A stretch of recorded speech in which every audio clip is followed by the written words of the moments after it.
Hello friends, welcome back to Oliver's Stories. Tonight, I'm going to tell you about a spring, a single spring bubbling up from a cave at the foot of a narrow ridge between deep valleys.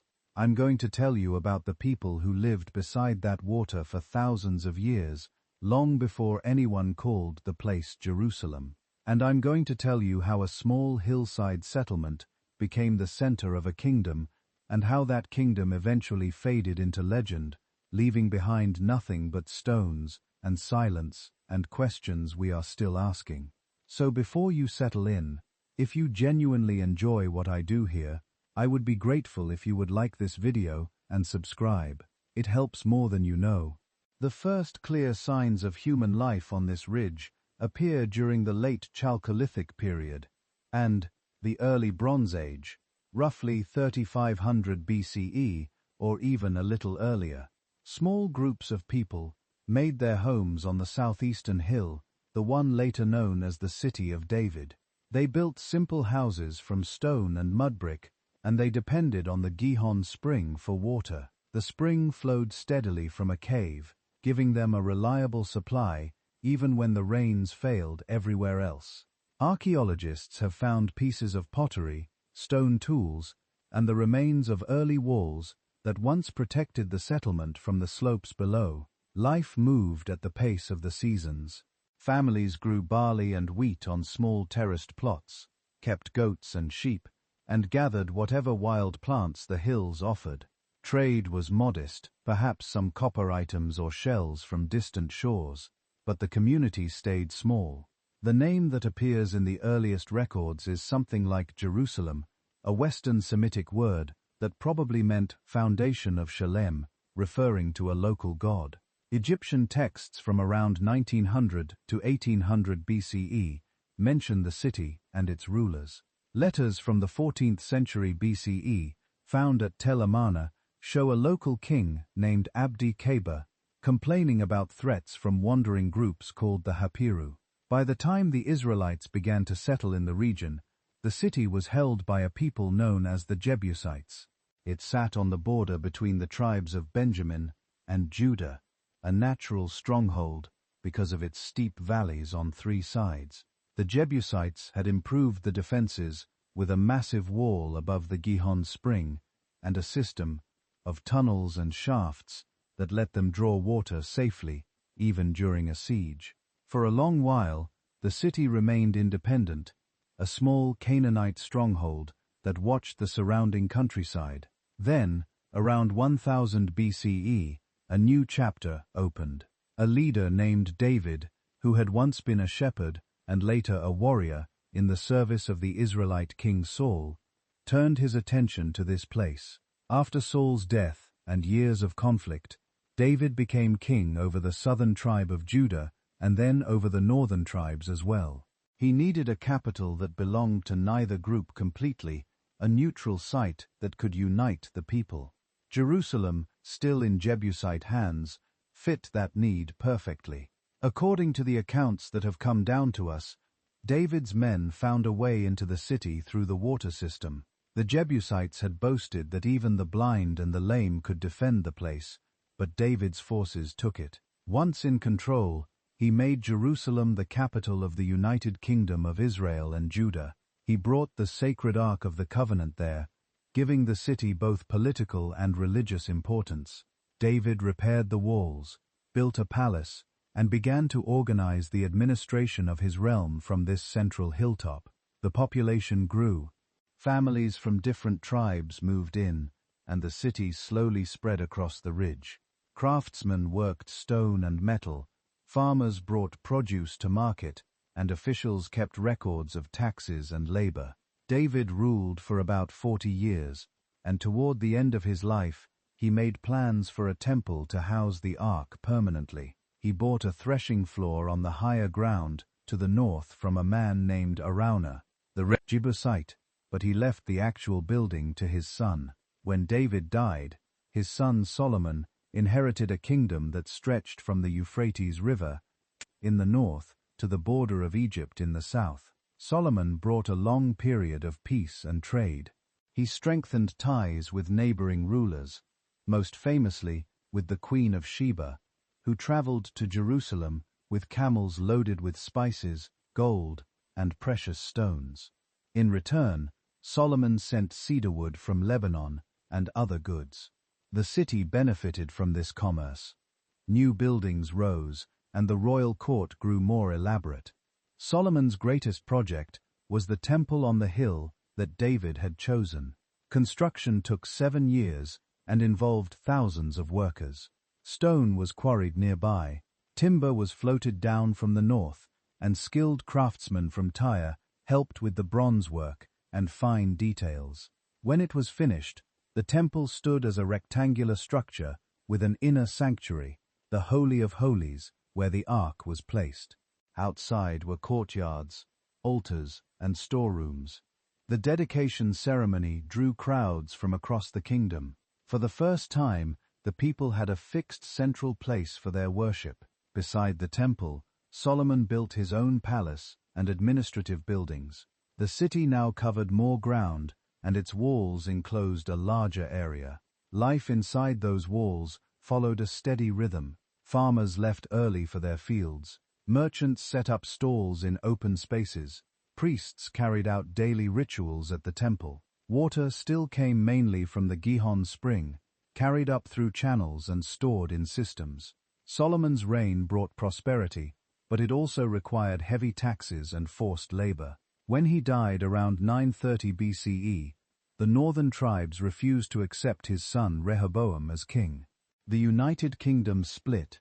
The northern part became the Kingdom of Israel, with its own capital first at Shechem and later at Samaria. The southern part, called Judah, kept Jerusalem as its center. From that moment on, the story of the city belonged mainly to the smaller southern kingdom, though it would face constant pressure from larger powers nearby.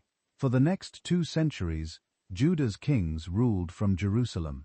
Some strengthened the defenses and the temple, while others allowed practices that later writers condemned as unfaithful to the traditions David and Solomon had established. The city remained the religious heart of Judah, where people came for festivals and where the priests and prophets spoke, yet it was never completely safe. Egyptian pharaoh Shoshenq raided the area around 930 BCE, and later invasions by Philistines and Arabians brought more trouble. In 786 BCE, even the king of Israel, Joash, attacked and looted Jerusalem. One of the stronger rulers was Hezekiah, who came to the throne in the late 8th century BCE. He faced the growing power of Assyria, whose armies had already destroyed the northern kingdom of Israel in 722 BCE and carried many of its people away. Hezekiah prepared Jerusalem for the coming storm. He repaired the walls, strengthened the gates, and most importantly, he ordered a tunnel cut through the rock from the Gihon Spring to a pool inside the city. The Siloam Tunnel, as it is still called, brought water safely within the walls so that defenders would not suffer thirst during a siege. An inscription found inside the tunnel describes how 2 teams of workers met in the middle, after digging from opposite ends. When the Assyrian king Sennacherib invaded Judah in 701 BCE, he captured many towns but failed to take Jerusalem. Hezekiah paid a heavy tribute, and the Assyrian records boast of shutting the king up like a bird in a cage. Yet the city itself held. That survival became part of Jerusalem's memory, a sign that its God protected the place where the temple stood.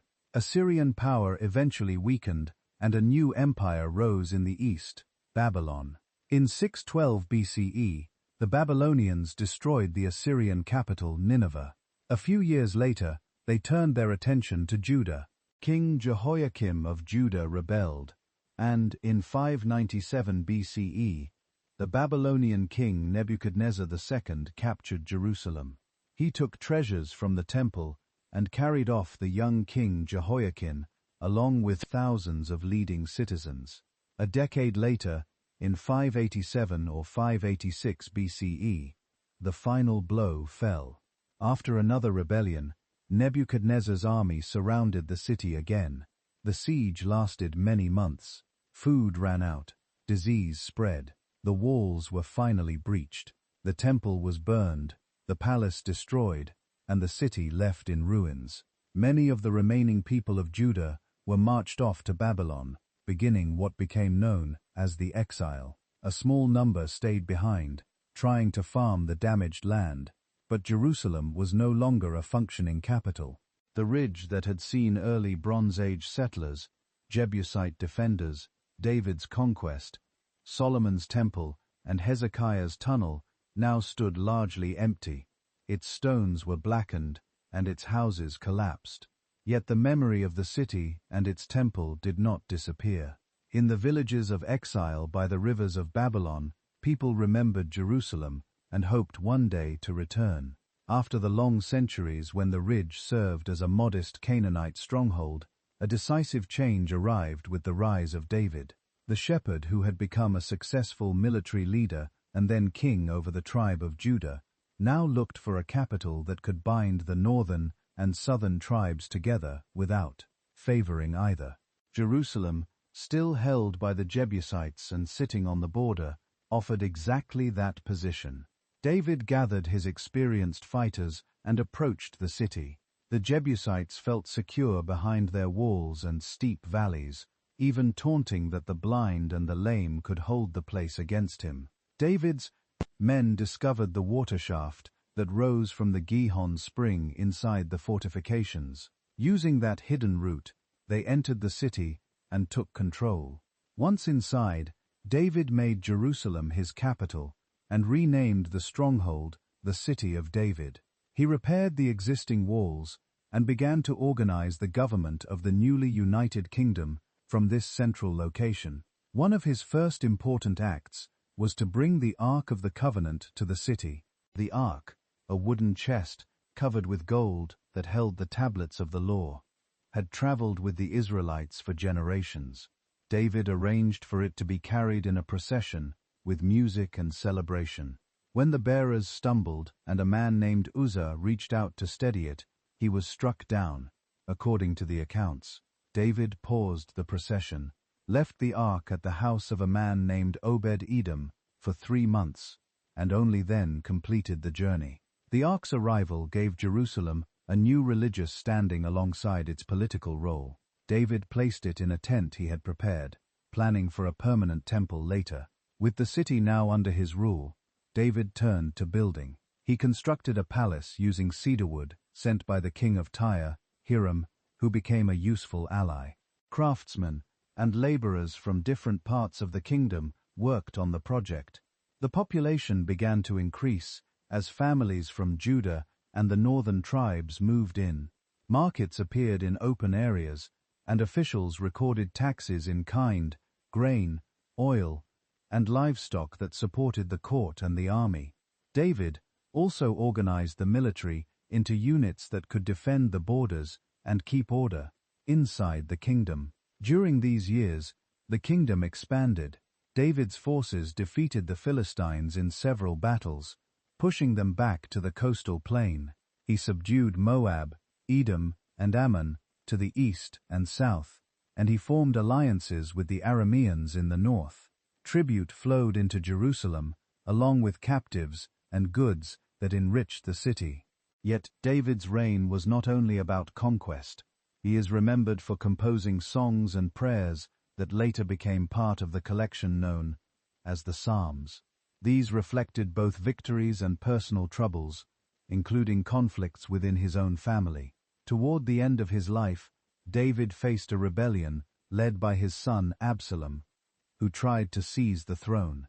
The fighting reached the forests east of the Jordan, where Absalom was killed. David mourned deeply, but the kingdom held together.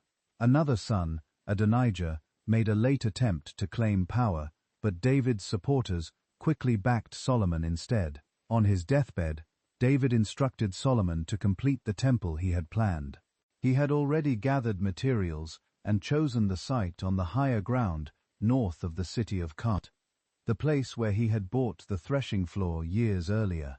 When David died, after ruling about 40 years, Solomon inherited a kingdom that stretched from the Euphrates in the north, to the border with Egypt in the south. The United Kingdom was at its largest extent. Solomon did not need to fight many wars. Instead, he focused on trade and building. He strengthened the alliance with Hiram of Tyre, sending workers to the Lebanon mountains to cut cedar and cypress trees. These logs were floated down the coast and then carried overland to Jerusalem. Solomon also built a fleet of ships at the Gulf of Aqaba with help from Phoenician sailors. The ships sailed to distant ports and returned with gold, silver, ivory, apes and peacocks. Trade routes brought wealth into the capital. Merchants from Arabia arrived with spices and frankincense. Egyptian and Hittite goods appeared in the markets. Solomon used some of this income to enlarge the city. He strengthened the walls that David had repaired and added new gates. The royal court grew more formal, with officials managing different departments: tax collection, labor crews, and foreign affairs. 12 officers oversaw the supply of food for the palace, each responsible for 1 month of the year. The daily provisions included large amounts of flour, grain, cattle, sheep, and deer. Solomon also developed copper mining and refining in the south, near the Gulf of Aqaba. Smelting furnaces there produced metal for tools, weapons, and temple fittings. Horses and chariots were imported and stabled in cities built for that purpose. Jerusalem itself saw new construction beyond the palace. Administrative buildings rose, and the population continued to grow. People from the countryside brought produce to sell, while artisans worked in small workshops making pottery, textiles, and metal items. The most important project remained the temple.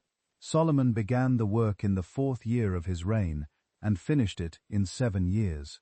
The structure stood on the prepared platform. Its main hall measured about 90 feet long, 30 feet wide, and 45 feet high. Inside, cedar panels carved with flowers, palms, and cherubim covered the walls. The inner sanctuary, the Holy of Holies, was a perfect cube lined with gold. 2 large cherubim of olive wood, overlaid with gold, spread their wings over the ark. Outside, a great bronze altar and a huge basin called the Sea of Bronze stood in the courtyard. The dedication ceremony filled the city with people from across the kingdom. Priests carried the ark into its new home, while music and sacrifices filled the air. After the temple, Solomon built his own palace complex, which took 13 years. It included the House of the Forest of Lebanon for storage, a hall for judgment, and living quarters. He also constructed a palace for his Egyptian wife, the daughter of a pharaoh. These buildings used the same fine materials as the temple: stone foundations, cedar beams, and costly decorations. The city now felt more like a royal capital than the modest stronghold David had captured. Throughout the kingdom, Solomon divided the land into 12 districts for administration and taxation. Labor crews worked on building projects in many places, including the cities of Hazor, Megiddo, and Gezer, where strong gates and walls followed similar designs. Jerusalem remained the center where decisions were made and where the temple drew worshippers for the 3 main festivals each year: Passover, Weeks, and Tabernacles. During those times, the streets filled with pilgrims, animals for sacrifice, and merchants selling food and goods. Yet the prosperity came at a cost. The heavy taxes and forced labor created resentment, especially in the north. When Solomon died around 930 BCE, the northern tribes refused to accept his son Rehoboam unless the burdens were lightened. Rehoboam's harsh reply, "My father disciplined you with whips, but I will discipline you with scorpions," led to the split. The northern tribes formed their own kingdom of Israel under Jeroboam, while the south, Judah, kept Jerusalem and the line of David. From that point, the united kingdom that David had built and Solomon had enlarged existed only in memory. Jerusalem remained the capital of the smaller southern realm, still centered on the temple and the palace. The city's walls continued to protect its people and its spring still supplied water, but the larger realm David had ruled was gone. The story of the city now moved forward under the kings of Judah alone, facing new pressures from neighboring powers while holding on to the traditions established in those earlier decades. Solomon's reign and the First Temple. With the capital now firmly established, the focus shifted to the great structure that would serve as the religious center for the entire kingdom. Solomon directed the final stages of preparation on the higher ground north of the original settlement. Teams of workers from across the realm and skilled artisans from the coast completed the interior fittings under the supervision of specialists sent by the king of Tyre. The main hall received walls lined from floor to ceiling with imported wood. Every surface was carved with patterns of flowers and winged figures before being covered in a layer of pure gold. The innermost chamber was set apart by doors of olive wood, also overlaid with gold, creating a space reserved for the most sacred object in the nation's possession. When everything stood ready, Solomon called the leaders and elders from every part of the land to participate in the dedication. The priests carried the ark in solemn procession, while singers and musicians played on harps, lyres, and cymbals. As the ark was placed in its new resting spot, a thick cloud filled the entire building, so that the priests could no longer perform their duties. Solomon then stood before the altar and spoke a long prayer that acknowledged the limits of any human building. He asked that this house serve as a place where prayers could be heard, whether offered by his own people in times of drought or defeat, or even by foreigners drawn by the city's reputation. The ceremony stretched over many days, with so many animals offered on the altar that the priests struggled to manage the constant flow of sacrifices. Fire from heaven was said to have consumed the offerings on the first day, and the people responded with shouts of joy and prolonged feasting. The temple quickly became more than a building. It drew the religious focus of the whole kingdom to this single location. Previously, people had offered sacrifices at various local sites throughout the countryside, but now the main rituals and festivals required travel to Jerusalem. Families planned their journeys months in advance, bringing first fruits, animals for the altar, and tithes that supported the priests and Levites, who served in rotating groups. The Levites maintained the music that accompanied every service, while the priests handled the daily morning and evening offerings. This centralization gave the city a rhythm tied to the calendar of 3 great festivals each year, when the streets filled with travelers from distant villages carrying bundles of produce and leading flocks along the roads that climbed the surrounding hills. Solomon's reputation for insight into difficult matters also grew.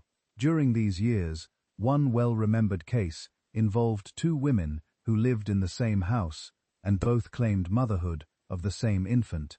After listening to their arguments, Solomon ordered a sword brought forward and suggested the child be divided in 2.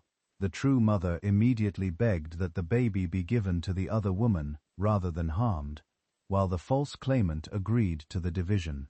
The king's decision spread through the markets and caravans, reinforcing the idea that wisdom resided in the royal court at Jerusalem.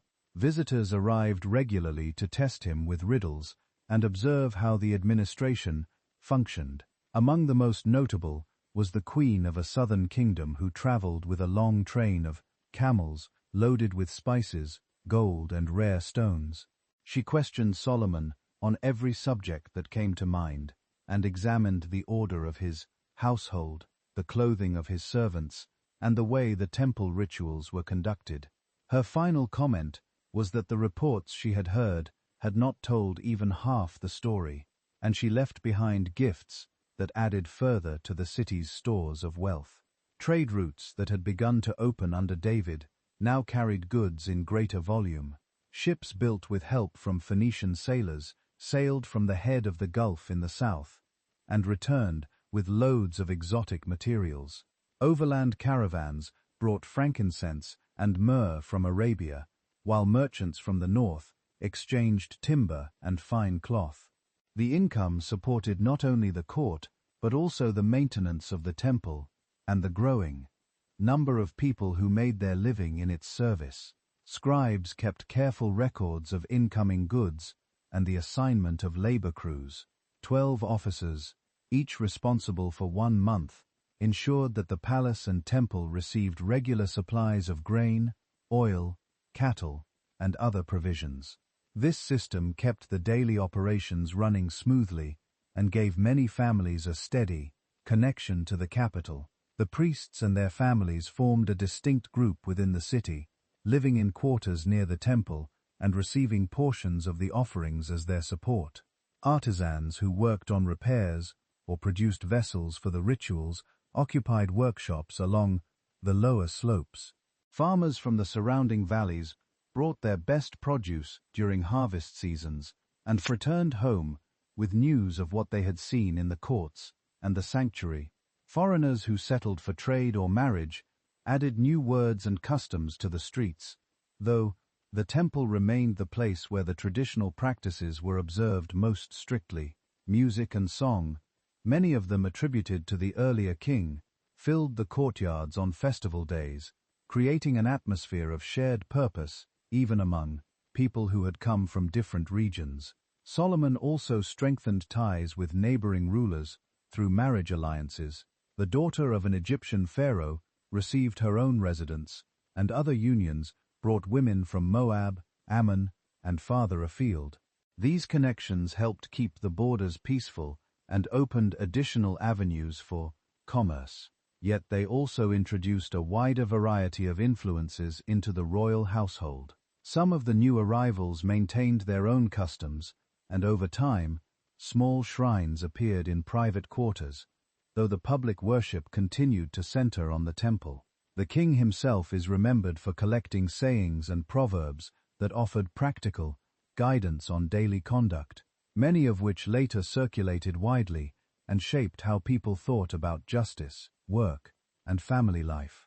In the markets that sprang up near the gates, buyers and sellers bargained over goods that reflected the city's growing connections.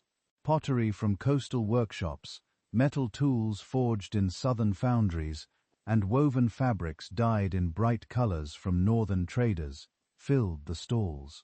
Children played in the open spaces between houses, and older residents gathered in the evenings to talk about the latest caravan that had arrived or the upcoming festival. The spring at the base of the ridge continued to supply water, now carried in larger quantities, to the temple area for the constant needs of purification rituals. Reservoirs cut into the rock stored rainwater for the dry months, ensuring that the city never lacked for this essential resource. As the rain continued, the scale of the court and the temple required careful management to prevent overburdening the population. Labor crews rotated through projects, and taxes were collected in measured portions so that no single district felt the full weight at once.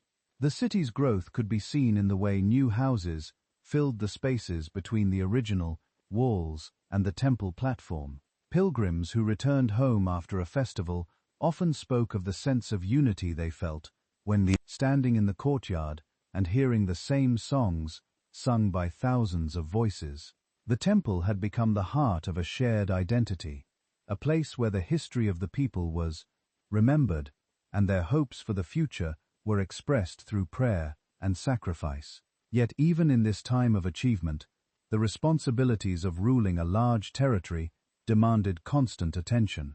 Solomon maintained garrisons in strategic towns and kept the roads safe for merchants.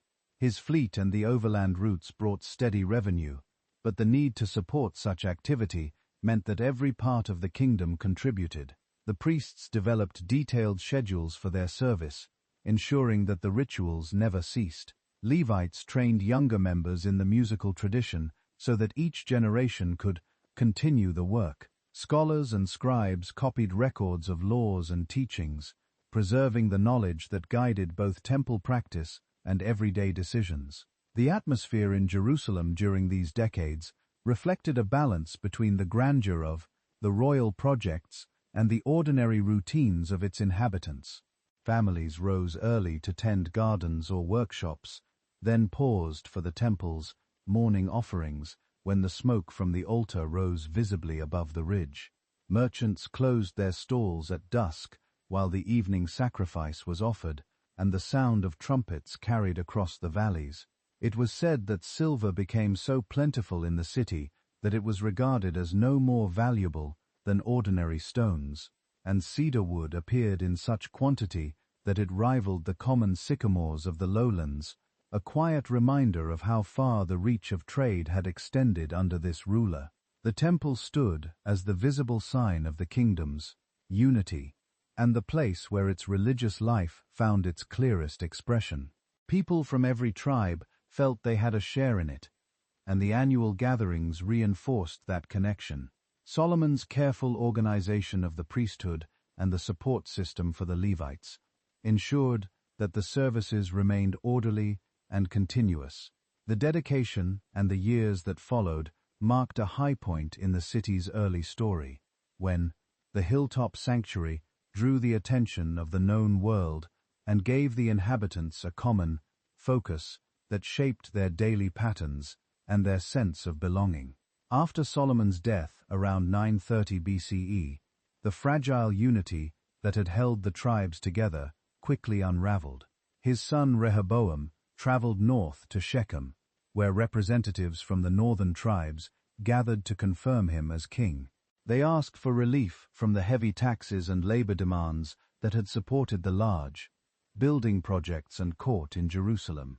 Rehoboam consulted first with the older advisors who had served his father, then with the younger men who had grown up alongside him. Following the harsher advice of the younger group, he told the assembly that he would increase the burden rather than lighten it. The northern tribes responded by declaring their independence and choosing Jeroboam, a former official who had fled to Egypt during Solomon's reign, as their ruler. From that moment, the single kingdom split into two: the northern realm called Israel, with its capital first at Shechem and later at Samaria, and the southern realm of Judah, centered on Jerusalem. The division left Judah as the smaller and more vulnerable of the two states. It consisted mainly of the tribes of Judah and Benjamin, along with some Levites who remained loyal to the temple and the house of David. Jerusalem kept the temple and the royal line, which gave it a unique religious claim that the northern kingdom could not match. Jeroboam quickly set up his own worship sites at Bethel and Dan with golden calves to prevent his people from traveling south for the festivals. This move widened the religious gap between the two realms. In Jerusalem, the priests and Levites who had served in the temple continued their work, but now they served a much smaller territory and population. The kings who followed Rehoboam in Judah worked to strengthen the capital's defenses and maintain the temple rituals. Some repaired sections of the walls and gates that had suffered from earlier raids. Others focused on removing objects associated with foreign worship that had found their way into the temple area. Life in the city settled into a quieter pattern than during Solomon's time. Farmers from the surrounding hills brought their harvest to the markets near the gates, exchanging grain, olives, and wine for tools, cloth, and salt. Artisans in small workshops produced everyday items: pottery jars for storing oil, bronze utensils, and woven garments. The spring at the base of the ridge continued to supply water, carried up in jars or through small channels to systems inside the walls. Families lived in houses built of stone foundations with mud brick upper stories, often sharing courtyards with neighbors. The two kingdoms sometimes fought each other and sometimes formed temporary alliances against common enemies. In one notable clash, the king of Israel even entered Jerusalem, broke down part of the wall, and carried off treasures from the temple and palace. Yet the greater danger came from larger powers beyond their borders. Egypt under Pharaoh Shishak had already raided the region shortly after the split, taking valuables from Jerusalem. Further north, the rising power of Assyria began to cast a long shadow. Assyrian kings conducted annual campaigns to collect tribute and expand their territory, gradually moving closer to the small states of the Levant. In Judah, King Asa, and later his son Jehoshaphat, tried to keep the peace and strengthen their position. Jehoshaphat appointed judges in the cities and in Jerusalem to handle disputes according to established laws. He also sent officials and Levites throughout the countryside to teach the people the traditions preserved in the temple. During his reign, a coalition of Moabites, Ammonites, and others threatened the southern borders, but the army of Judah met them without a direct battle after the invaders turned on one another. The temple remained the focal point of national life, with priests maintaining the daily sacrifices and the people gathering for the major festivals when travel was safe. As the 9th and 8th centuries BCE progressed, the northern kingdom of Israel grew more prosperous through trade, but also more unstable politically. A series of short-lived dynasties and assassinations weakened it. Judah, though smaller, enjoyed longer periods of stability under the Davidic line. King Uzziah, who ruled for over 50 years, strengthened Jerusalem's fortifications, improved the organization of the army, and developed farming and herding in the south. His son Jotham continued this work, adding to the walls and building towers in the countryside. Yet, the external pressure kept increasing. The Assyrian Empire, under kings like Tiglath-Pileser III, began to demand tribute from the small states and to deport populations from conquered areas as a way of preventing future revolts. When Tiglath-Pileser marched into the region, the northern kingdom lost territory, and many of its people were carried away. The king of Israel at the time, Pekah, formed an alliance with the king of Aram Damascus and tried to force the king of Judah, Ahaz, to join them against Assyria. When Ahaz refused, the allies attacked Jerusalem. Ahaz sent a message to the Assyrian king, offering tribute and asking for help. Tiglath-Pileser responded by destroying Damascus and reducing Israel to a much smaller territory. Ahaz traveled to Damascus to meet the Assyrian ruler and saw an altar there that he liked. He sent a model back to Jerusalem and had the high priest build a similar one in the temple courtyard, moving the original bronze altar aside. This change marked a shift in the temple practices that later writers viewed with disapproval. Ahaz's son Hezekiah came to the throne around 715 BCE and immediately set about reversing many of his father's policies. He removed the foreign-style altar, destroyed objects associated with other gods, and reopened the temple for proper worship according to the older traditions. He also repaired the walls and strengthened the gates. Most importantly, for the city's survival, Hezekiah ordered engineers to cut a tunnel through solid rock from the Gihon Spring outside the walls to a new pool inside the city. The tunnel, about 1,750 feet long, brought water safely within the fortifications. Workers began from both ends and met in the middle, as recorded in an inscription carved on the wall near the meeting point. The inscription describes how the two teams heard each other's picks and finished the connection with only a small adjustment in direction. Hezekiah also prepared for the inevitable Assyrian response. The Assyrian king Sennacherib had already destroyed the northern kingdom in 722 BCE, deporting many of its inhabitants and resettling foreigners in their place. In 701 BCE, Sennacherib turned his attention to Judah. His army captured 46 fortified towns and besieged Jerusalem. Hezekiah paid a large tribute of gold and silver, stripping even the gold from the temple doors to meet the demand. The Assyrian records boast of shutting Hezekiah up in Jerusalem like a bird in a cage. Yet the city itself did not fall. According to the accounts, a sudden disaster struck the Assyrian camp during the night, and Sennacherib withdrew without taking the capital. The people of Jerusalem saw this as a sign that the temple and the city remained under special protection. Hezekiah's preparations and the survival of the city gave the inhabitants a renewed sense of security for a time. The tunnel continued to supply water, and the repaired walls stood firm. Farmers returned to their fields, and the temple resumed its regular rhythm of sacrifices and festivals. The priests and Levites maintained their duties, and scribes copied and studied the older writings that recorded the nation's laws and history. Yet the Assyrian Empire remained the dominant power, and future kings would have to navigate carefully between paying tribute and preserving independence. The next ruler, Manasseh, took a different approach. He reversed many of Hezekiah's religious reforms, allowing altars to other gods inside the temple courts, and even placing a carved image there. His long reign brought a measure of quiet, because he cooperated with Assyria, but later writers remembered it as a time when the city drifted far from its earlier standards.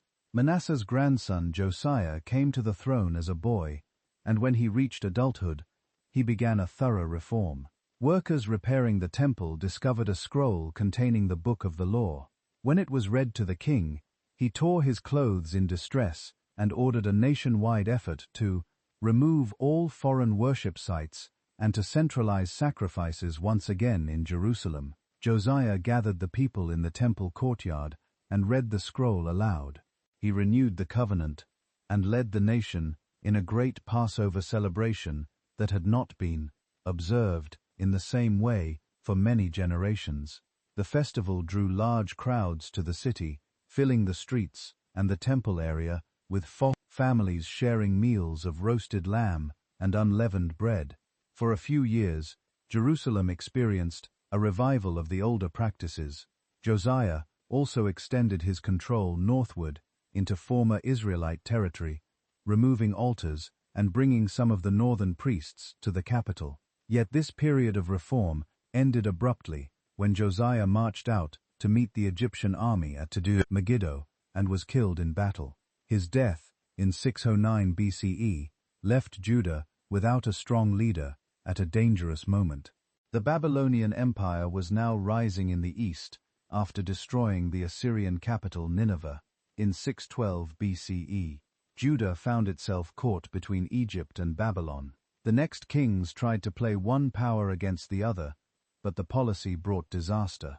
In 597 BCE, the Babylonian king Nebuchadnezzar II captured Jerusalem after a short siege, took treasures from the temple, and carried off the young king Jehoiakim, along with thousands of the leading citizens, soldiers, and craftsmen. He placed a new king, Zedekiah, on the throne as a vassal. For several years, Zedekiah paid tribute, but then he rebelled, hoping for help from Egypt. Nebuchadnezzar returned with a larger army, surrounded the city, and began a siege that lasted about 18 months. During those long months, food supplies ran low, disease spread, and the people inside the walls grew desperate. The Babylonian forces built siege ramps and pounded the walls with battering rams. In the summer of 586 BCE, they finally broke through. Zedekiah and his soldiers tried to escape at night, but were captured on the plains east of the Gens. Forrester Ben, the Babylonians executed Zedekiah's sons in front of him, then blinded him and took him to Babylon in chains. The soldiers entered Jerusalem, burned the temple and the palace, broke down the walls, and carried off everything of value that remained. Many of the surviving inhabitants were marched off to Babylon, joining those taken earlier. A few poor farmers were left behind to tend the vineyards and fields so the land would not lie completely empty. The city that had stood as the capital for nearly 4 centuries, the place where David had established his throne and Solomon had built the temple, now lay in ruins. Smoke rose from the burned buildings for days. The spring still flowed at the base of the ridge, but there were few people left to draw its water. The walls that had protected generation after generation were reduced to piles of stone. The temple platform stood empty, except for scattered debris. The long story of the United Kingdom and the first centuries of the divided realm had reached its lowest point. Yet even in the smoke and silence, the memory of Jerusalem and the hope of return remained alive. among the exiles by the rivers far to the east. The soldiers who had entered the broken city moved methodically through the streets. They rounded up the remaining officials, priests, craftsmen, and anyone who might organize resistance or hold useful skills. Among those taken were the young king Jehoiakim from the earlier deportation, and after the final siege, many more who had survived the months of hunger and fighting. The march eastward began almost at once. Families walked in columns guarded by Babylonian troops, carrying what little they could salvage from their homes. The route followed established roads through the Jordan Valley, across the desert fringes, and finally, along the Euphrates River. It covered nearly 1,000 miles and took several weeks. Dust rose from thousands of feet, and the exiles passed through landscapes that grew flatter and more fertile as they neared the great river systems of Mesopotamia. Upon reaching Babylonian territory, the groups were assigned to settlements prepared for them. One large community formed near a canal called the Kebar, not far from the city of Nippur. Others went to places whose names appear in later records as Al-Yahudu, meaning City of Judah, and similar villages. The Babylonians did not treat them as ordinary slaves, chained to royal estates. Instead, they followed a system used for many deported groups. Land was allotted in exchange for service. Families received plots to farm, mainly growing barley, dates, and vegetables. They paid taxes in produce or silver, and could be called on for labor projects or military support when needed. Some exiles quickly adapted and began trading in local markets, while a few even rose to minor administrative roles within the empire's bureaucracy. Cuneiform tablets discovered centuries later list Judean names alongside Babylonian ones in business contracts, showing loans, sales of goods, and partnerships that formed over time. The prophet Jeremiah, who had remained behind in the land, sent a letter to the first wave of exiles back in 597 BCE. He advised them to build houses, plant gardens, marry and raise families, and seek the welfare of the city where they now lived. His words encouraged a practical outlook rather than constant mourning. Many followed that guidance. Houses of mud brick went up along the canals, gardens produced food, children were born who had never seen Jerusalem. Yet the older generation kept the memory alive. They gathered in small groups to recite the traditions they had brought with them, to sing the songs of David, and to observe the Sabbath as a day set apart from the work of the fields. Circumcision continued as the mark of their identity. Stories of the Exodus and the kings were told to the young so that the connection to their past would not fade. In one settlement by the Chebar Canal, the prophet Ezekiel lived among the exiles. He had been taken in the first group and worked as a priest before his calling. There beside the water, he experienced visions that he described in careful detail to those who came to listen. His words spoke of the glory of the Lord, leaving the temple before its destruction, and of a future when a new spirit would revive the people. Ezekiel's presence gave structure to the community's religious life. Without a temple or altar, they turned to prayer and the study of the writings they had carried. Scribes copied scrolls of law and history, preserving them in the new environment. Public fasts and confessions became more common, and the practice of gathering for instruction gradually took shape. These meetings would later influence the way communities worshipped, in many places far from Jerusalem. Meanwhile, a small remnant had been left in the ruined land. The Babylonians appointed a governor named Gedaliah, a member of a Judean family known for its loyalty. He set up his administration at Mizpah, a town a few miles north of the destroyed city. Gedaliah urged the remaining farmers and shepherds to settle down, tend the vineyards and fields, and live quietly under Babylonian oversight. For a short time, the countryside began to show signs of recovery.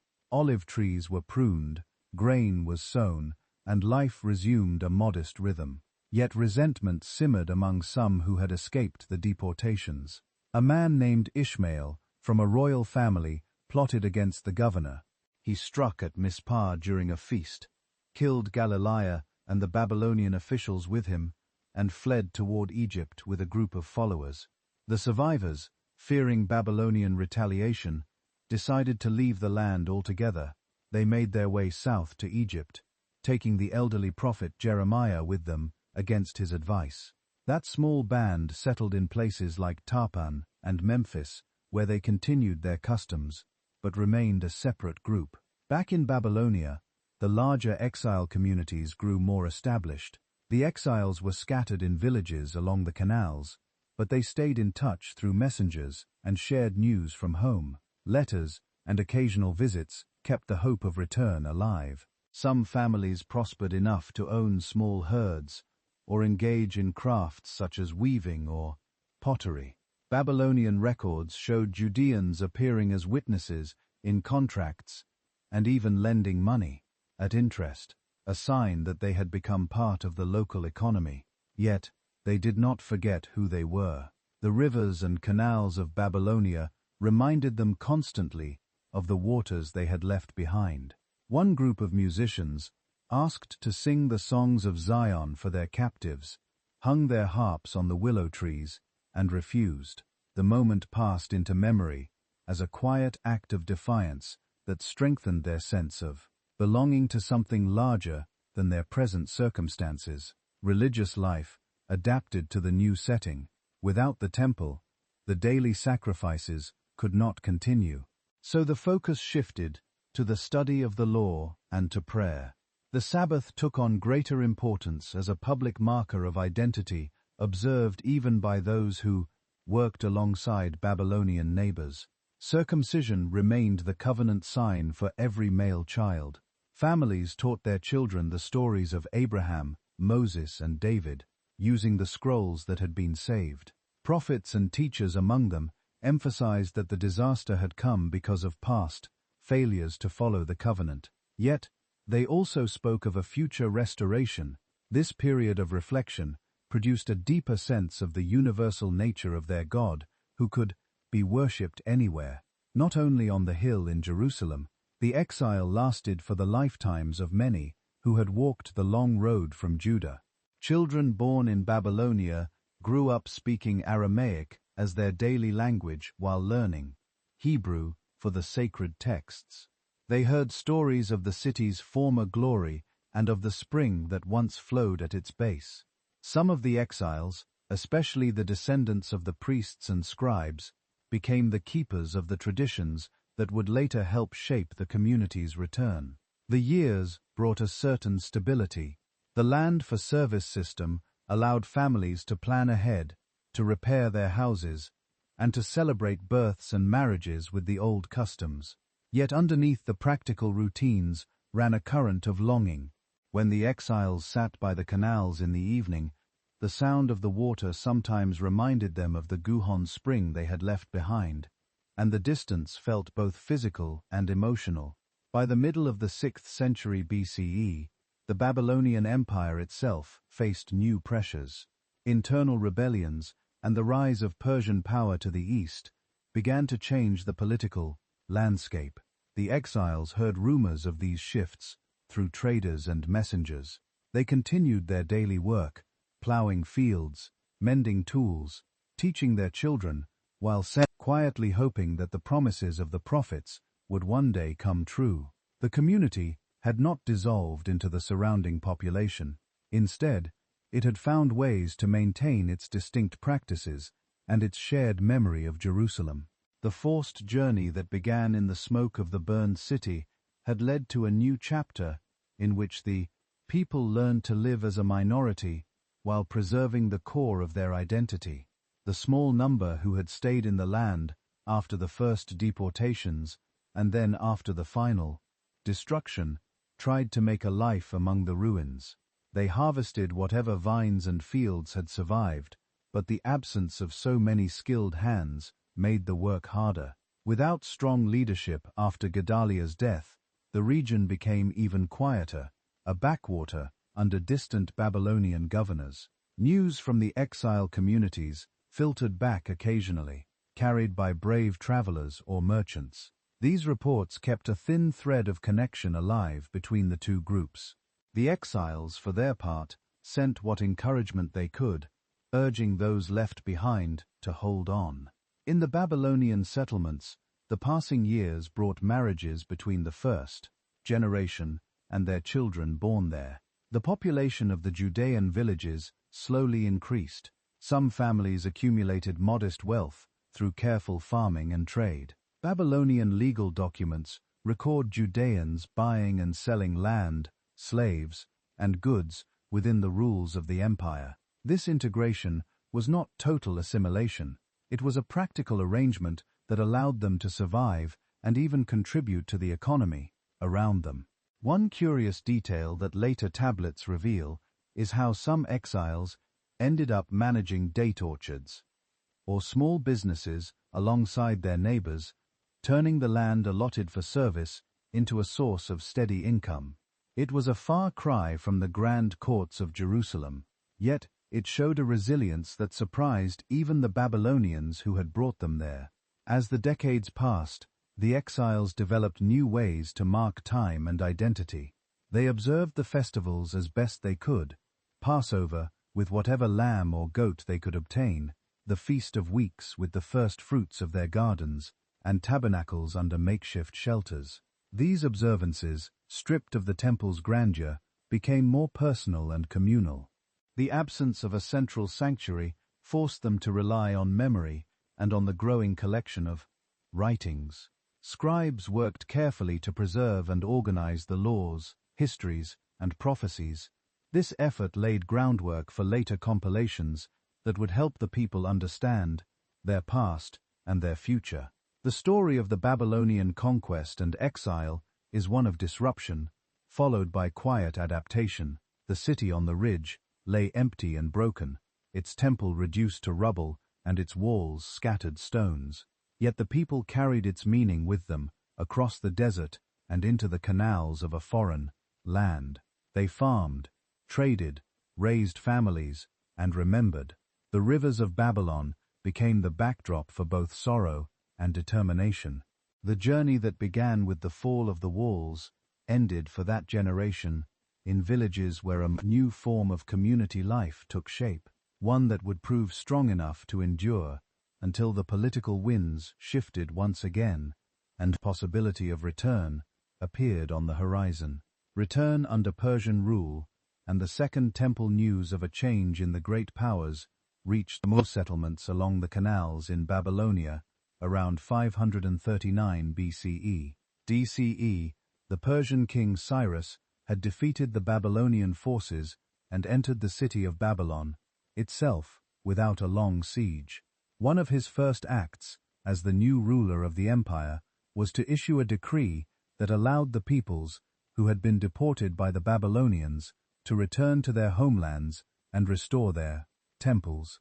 For the Judean communities, this meant the possibility of going back to the land they still called home. Cyrus's proclamation was read aloud in the villages, and copies were circulated so that families could discuss what it might mean for them. Not everyone chose to leave. Many had built lives in the new land with houses, fields, and businesses that were now familiar. Some stayed behind, forming the beginning of a lasting community in Babylonia. Others, perhaps around 50,000 in the main group, decided to make the journey westward. The first return happened under the leadership of a man named Sheshbazzar, described as a prince of Judah. He carried with him the vessels from the original temple that the Babylonians had taken away decades earlier. The caravan set out with wagons loaded with supplies, tools, and the sacred items. The route followed much of the same path the exiles had taken years before, but now in the opposite direction. It passed through desert stretches and along established roads maintained by the Persian administration. When the group finally reached the hills of Judah, they found the land quieter than they remembered. Jerusalem lay mostly in ruins, with piles of stone where the walls and temple had once stood. The spring at the base of the ridge still flowed, but few people lived nearby. The returning group camped in the surrounding area and began to clear spaces for settlement. A larger and more organized return followed a few years later, led by Zerubbabel, a grandson of the last king of Judah, and Joshua, who served as high priest. They arrived with more families, priests, Levites, and servants. The Persian authorities appointed Zerubbabel as governor of the province, now called Yehud, which was a small district within the larger satrapy.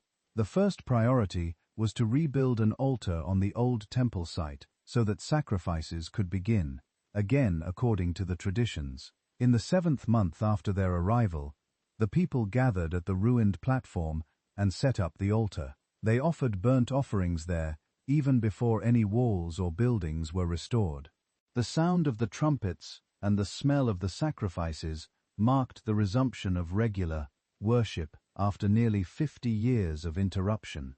Work on the temple foundation started soon afterward. The people brought cedar logs from Lebanon, arranged through permission from the Persian officials, and paid local workers to help with the labor. When the foundation was laid, the priests and Levites led a ceremony of praise. Some of the older people who had seen the first temple wept because the new beginning looked so modest compared with what they remembered, while the younger ones shouted for joy. The mixed sounds of weeping and rejoicing could be heard far across the ridge. Progress was slow. The province was poor, the population small, and the work required constant effort just to clear the rubble and gather materials. Local groups from the surrounding districts, including people who had remained in the land and others who had moved in during the exile years, offered to help, but were turned away because they did not share the same strict practices. This refusal created tension and led to complaints sent to the Persian court. For about 15 years, the building work stalled while opposition continued, and the people focused on their own houses and fields. Then new encouragement came through the prophets Haggai and Zechariah. Haggai spoke directly to Zerubbabel and Joshua, reminding them that the time had come to finish the temple. He pointed out that the people lived in panelled houses while the Lord's house remained in ruins. His words stirred the leaders and the people to action again. Zechariah added messages of hope, speaking of a future where Jerusalem would be a city without walls, because the Lord himself would be its protection. Work resumed in earnest. The Persian king Darius, who had succeeded Cyrus, confirmed the original decree, and even provided funds from the royal treasury to support the effort. No further interference came from the local officials after that. The temple was completed and dedicated in 515 BCE, exactly 70 years after the destruction of the first one. According to the traditional count, the ceremony included sacrifices and the installation of the priests and Levites in their divisions. The people celebrated the Passover shortly afterward with great joy. The second temple was smaller and simpler than Solomon's had been. It lacked the golden furnishings and the Ark of the Covenant, which had disappeared during the earlier destruction. Yet, it stood as the central place of worship once more. Priests offered the daily morning and evening sacrifices, and the people began to bring their tithes and offerings again. The rhythm of religious life that had been preserved in the exile settlements now took root on the hill in Jerusalem. Life in the province during these decades remained modest. Most families lived in small villages scattered across the hills rather than inside the ruin city itself. They farmed terrace fields, grew grain, olives, and grapes, and kept small flocks of sheep and goats. The governor and a small group of officials stayed in Jerusalem, but the population there was limited. The temple drew people for the festivals when families traveled from their villages to participate in the sacrifices and shared meals. The returning exiles brought with them the customs and the writings they had developed in Babylonia, including a stronger emphasis on the study of the law and the observance of the Sabbath. These practices helped give the community a clear identity, even under Persian rule. About 70 years after the temple dedication, Another important figure arrived from the Persian court. Nehemiah served as cupbearer to King Artaxerxes I. When he heard reports that the walls of Jerusalem were still broken and the gates burned, he asked the king for permission to travel there and rebuild them.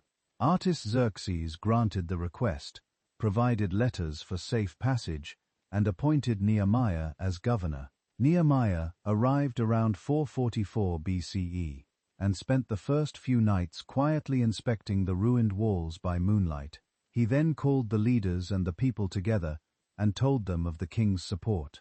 The response was immediate. Families and groups took responsibility for different sections of the wall. Priests worked beside merchants, and even some women helped with the labor. Opposition came quickly from neighboring officials who did not want to see Jerusalem strengthened. They mocked the workers and later plotted to attack or lure Nehemiah into a trap. Nehemiah organized the builders so that half worked while the other half stood guard with spears and shields. The work continued from dawn until the stars came out. In only 52 days, the walls were completed and the gates set in place. The people gathered inside the city for a dedication ceremony. Priests and Levites formed two great processions that walked in opposite directions along the top of the new walls, singing and giving thanks. The sound of their voices and the music of cymbals and trumpets filled the air as they met at the temple. Nehemiah also turned his attention to the social and religious life inside the city. He encouraged more families to move into Jerusalem so that the capital would have a stronger population.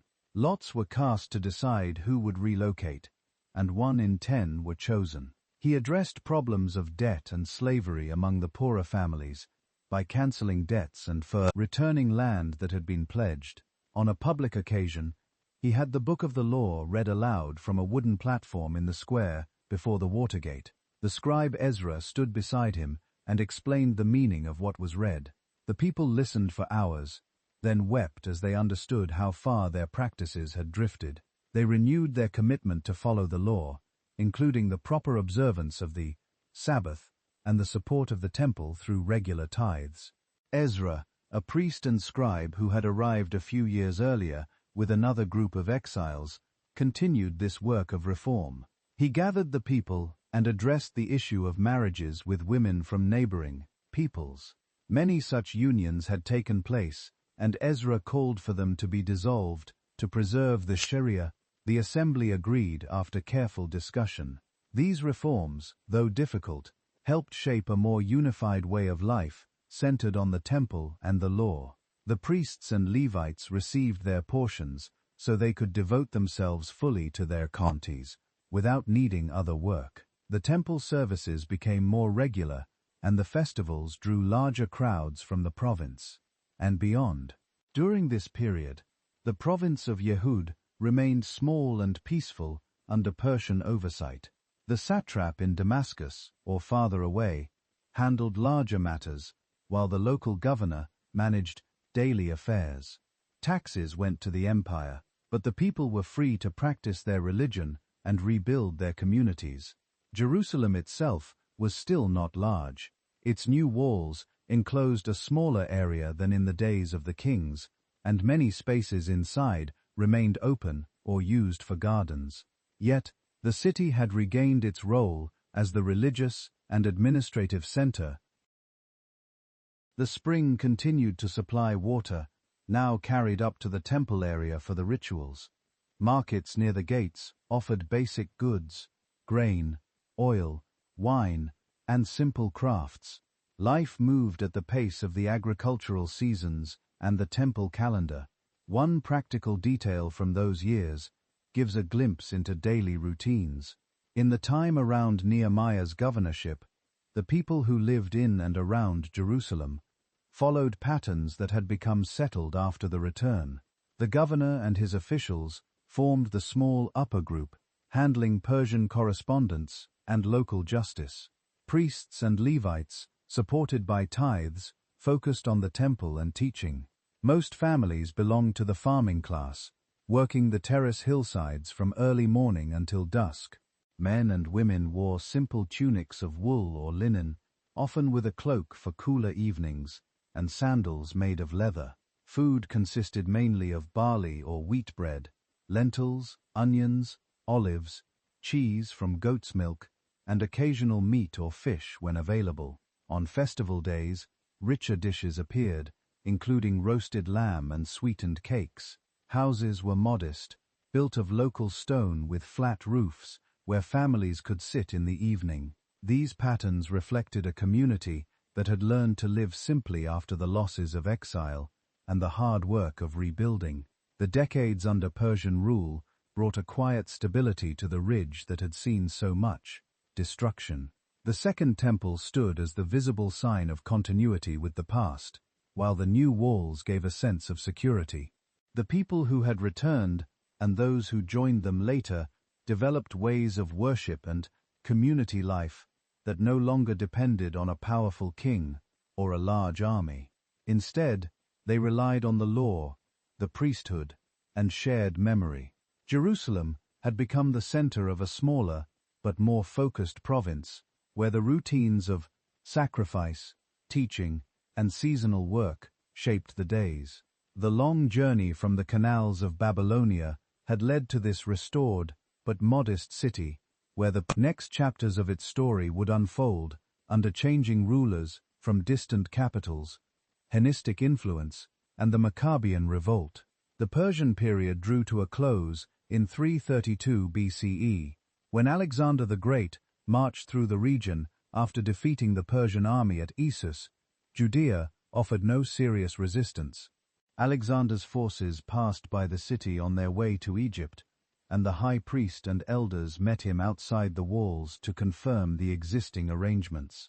After Alexander's sudden death in 323 BCE, his vast empire split among his generals. For the next century, Judea fell under the control of the Ptolemies, who ruled from Alexandria in Egypt. The change in overlords brought new administrative habits and a steady flow of Greek settlers and merchants into the coastal plain and inland towns. Greek became the language of government and international trade, though Aramaic and Hebrew continued in everyday village life and in the temple courts. The Ptolemies left the internal affairs of the province largely in the hands of the high priest and a council of elders.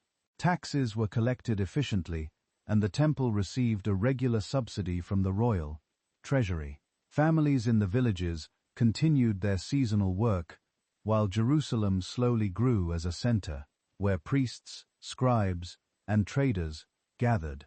Some younger members of the priestly families began to adopt Greek names and customs, finding them useful for business dealings with officials from Alexandria. A few wealthy families sent sons to study in the great city on the Nile, returning with ideas about philosophy, athletics, and city planning.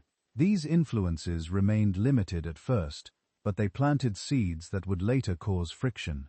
In 198 BCE, the balance shifted when the Seleucid king Antiochus III defeated the Ptolemies at the Battle of Campanium and took control of the region. The new rulers from Antioch in Syria were more ambitious about spreading Greek culture across their territories. They encouraged the building of gymnasiums and theaters in the larger towns, and they offered tax breaks to cities that adopted Greek constitutions. In Jerusalem, a group of leading citizens, including the high priest Jason, petitioned the Seleucid king for permission to transform the city into a Greek-style polis.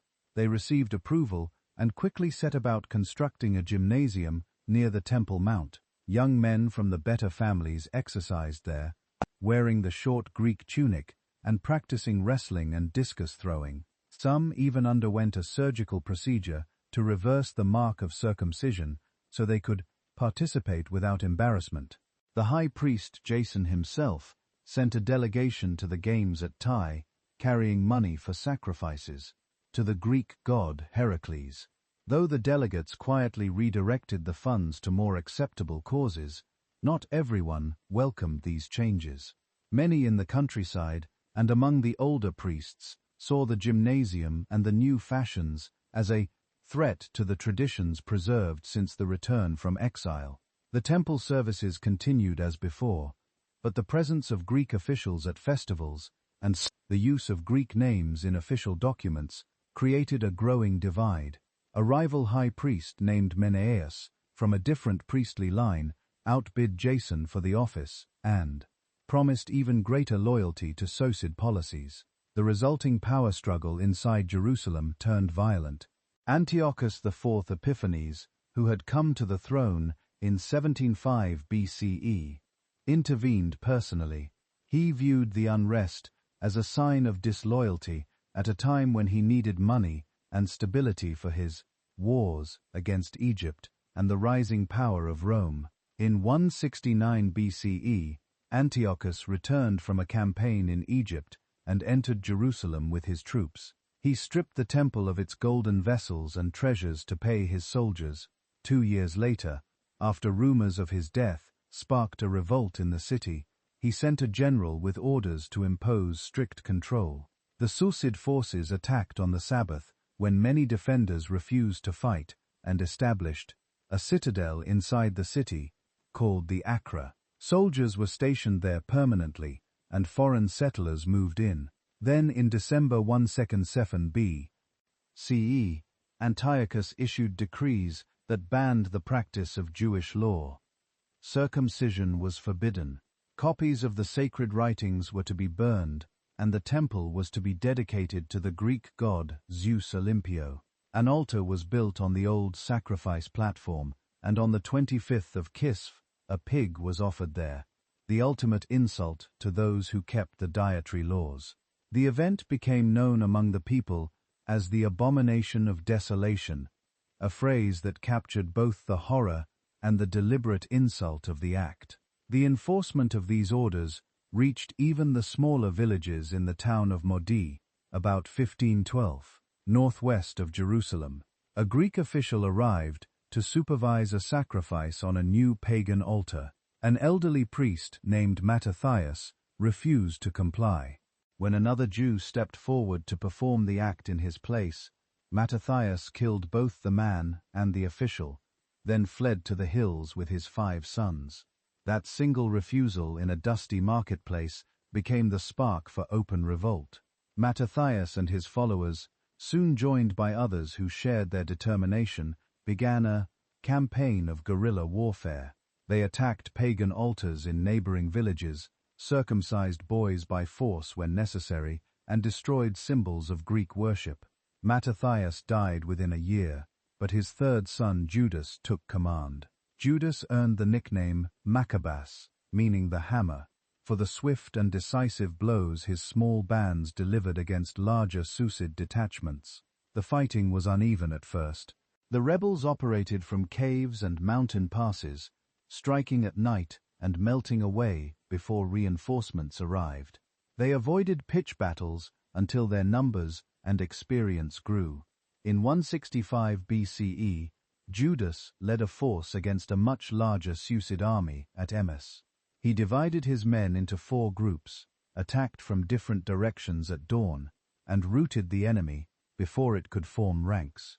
The victory gave the rebels captured weapons and supplies. A second major clash at Bethzur the following year forced the Seleucids to withdraw from much of the Judean countryside.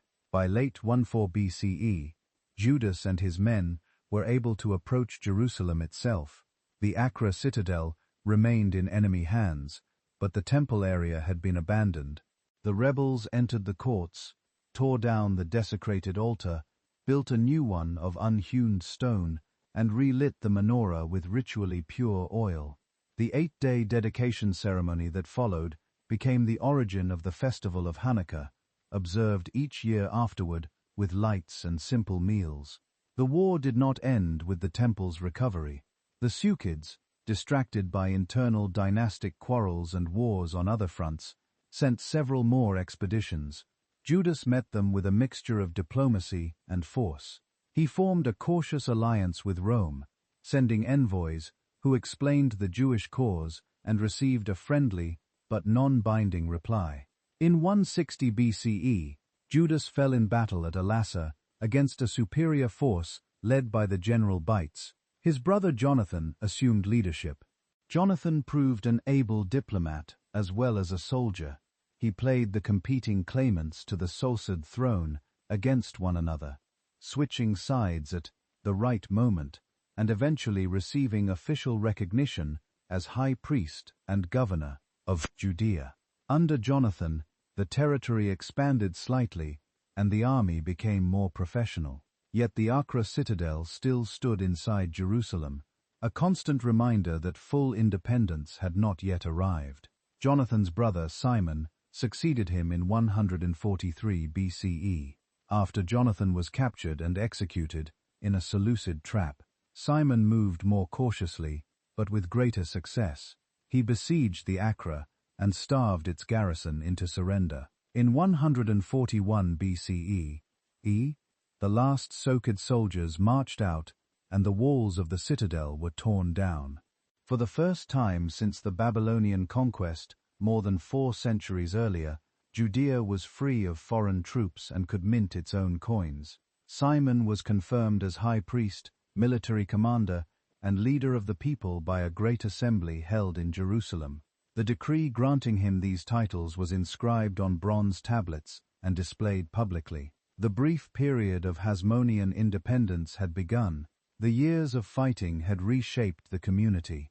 Many families from the countryside had moved into Jerusalem for safety during the wars, and the city began to expand again within the old walls.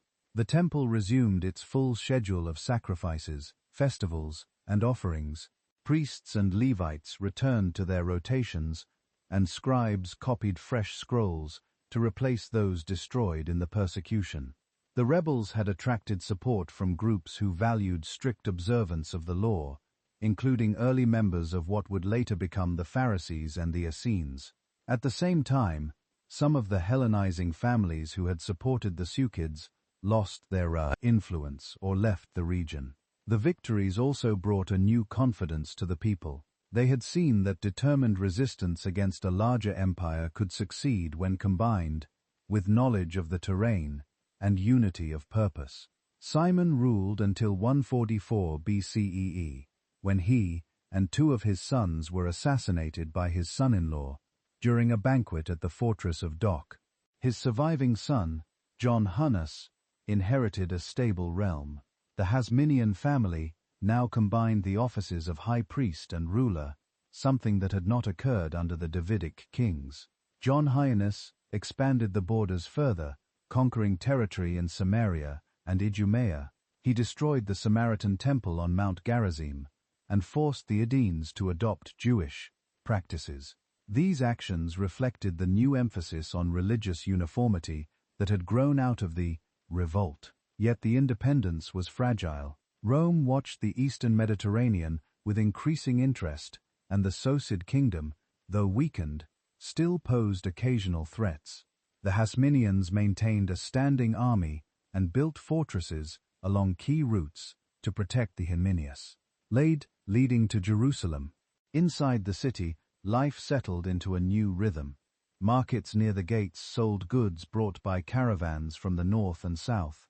Farmers delivered produce for the temple offerings and for the growing population.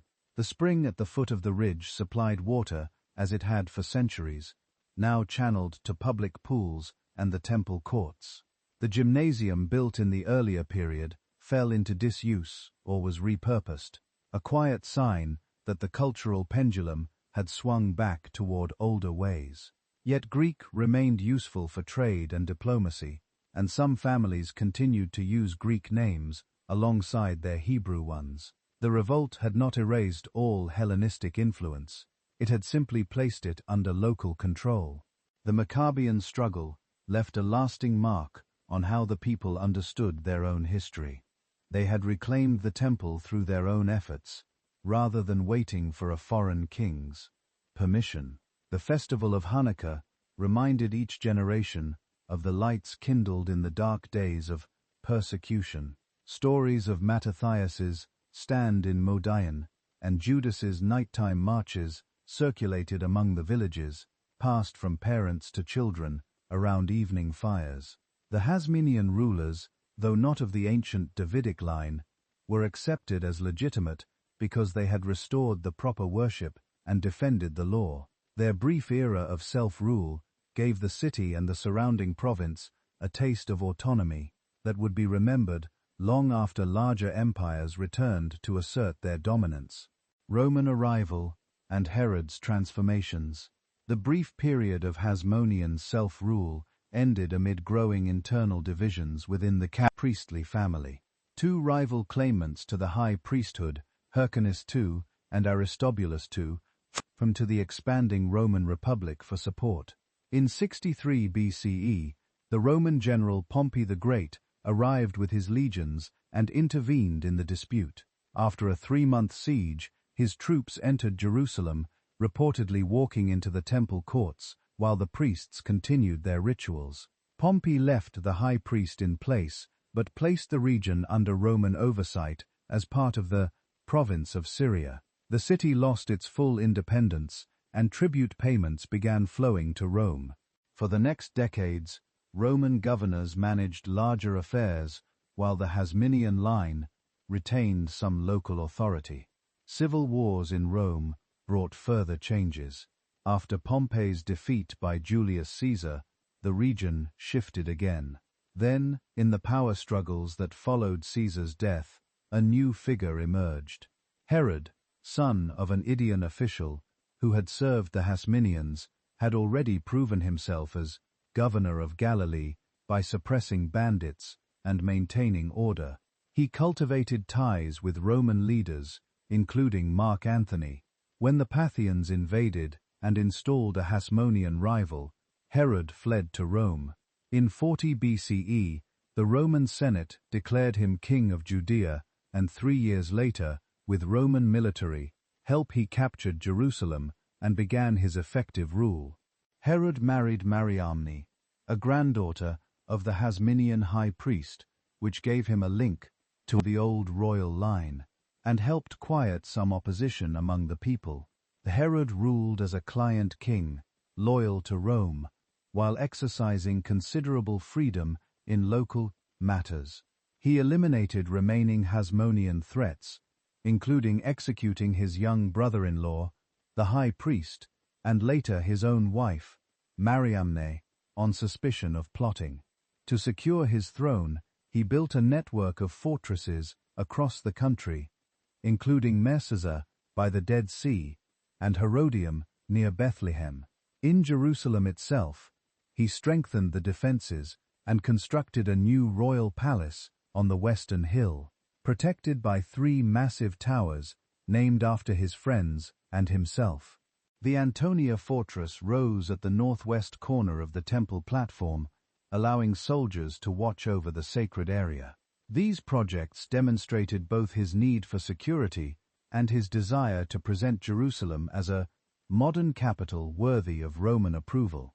The most ambitious undertaking was the complete rebuilding and enlargement of the temple. Herod began the work around 20 BCE and continued it throughout his reign. He expanded the platform by constructing massive retaining walls on the south, east, and west sides using enormous stones, some weighing over 50 tons. The western wall, later known as the Western Wall, formed part of this support system. The enlarged esplanade could hold thousands of worshippers, and the temple itself was rebuilt in fine white stone with gold overlays that caught the sunlight. The project employed thousands of workers and took decades to finish. The main sanctuary was completed in a year and a half, but the outer courts and porticos continued long after Herod's death. Pilgrims who arrived for festivals saw a structure far grander than the one they had known, yet it followed the traditional layout, with an outer court for Gentiles, inner courts for Jews, and the Holy of Holies at the center. Herod also introduced other buildings that reflected the Hellenistic and Roman tastes of the age. An amphitheater and a theater appeared in the city, where games and performances took place on special occasions. Aqueduct brought water from distant springs to supply the growing population and the temple's ritual needs. Markets and warehouses expanded to handle the increased trade that came with stability. The city walls were repaired and extended, enclosing a larger area than in previous centuries. These changes turned Jerusalem into a prosperous regional center, visited by merchants from across the eastern Mediterranean and by Jewish pilgrims from distant communities. Under Herod's rule and the broader Roman oversight, the population of Jerusalem increased steadily. People moved in from the countryside for work on the building projects or to serve in the temple. Roman soldiers maintained order from the Antonia fortress, while Herod's own guards patrolled the streets. Taxes flowed both to the king and to Rome, collected through local officials. The Sanhedrin, a council of elders and priests, continued to handle religious and some civil matters inside the city, giving a measure of continuity with older practices. Herod himself visited the temple regularly and supported the priesthood with gifts. Yet, he also appointed high priests from families he trusted, rather than allowing the office to remain hereditary in the old lines. During the decades of Herod's reign, the daily patterns of life in and around Jerusalem reflected a society organized by social position and occupation. At the upper level stood the king's court and the small circle of nobles and officials who managed administration and collected revenue.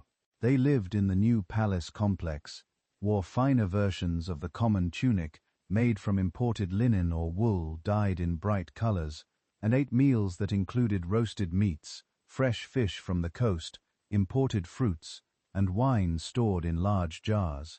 Below them came the priestly families and Levites attached to the temple.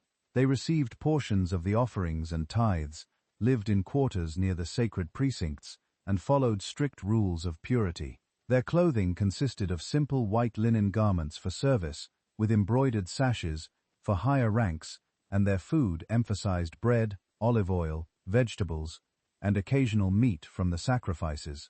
The merchant and artisan class occupied the middle ground, running shops along the main streets and trading goods such as pottery, cloth, spices, and tools. They dressed in practical wool tunics, belted at the waist with cloaks for cooler weather, and their meals centered on barley bread, lentils, onions, cheese from goat milk, and dried fish, supplemented by whatever fresh produce the markets offered.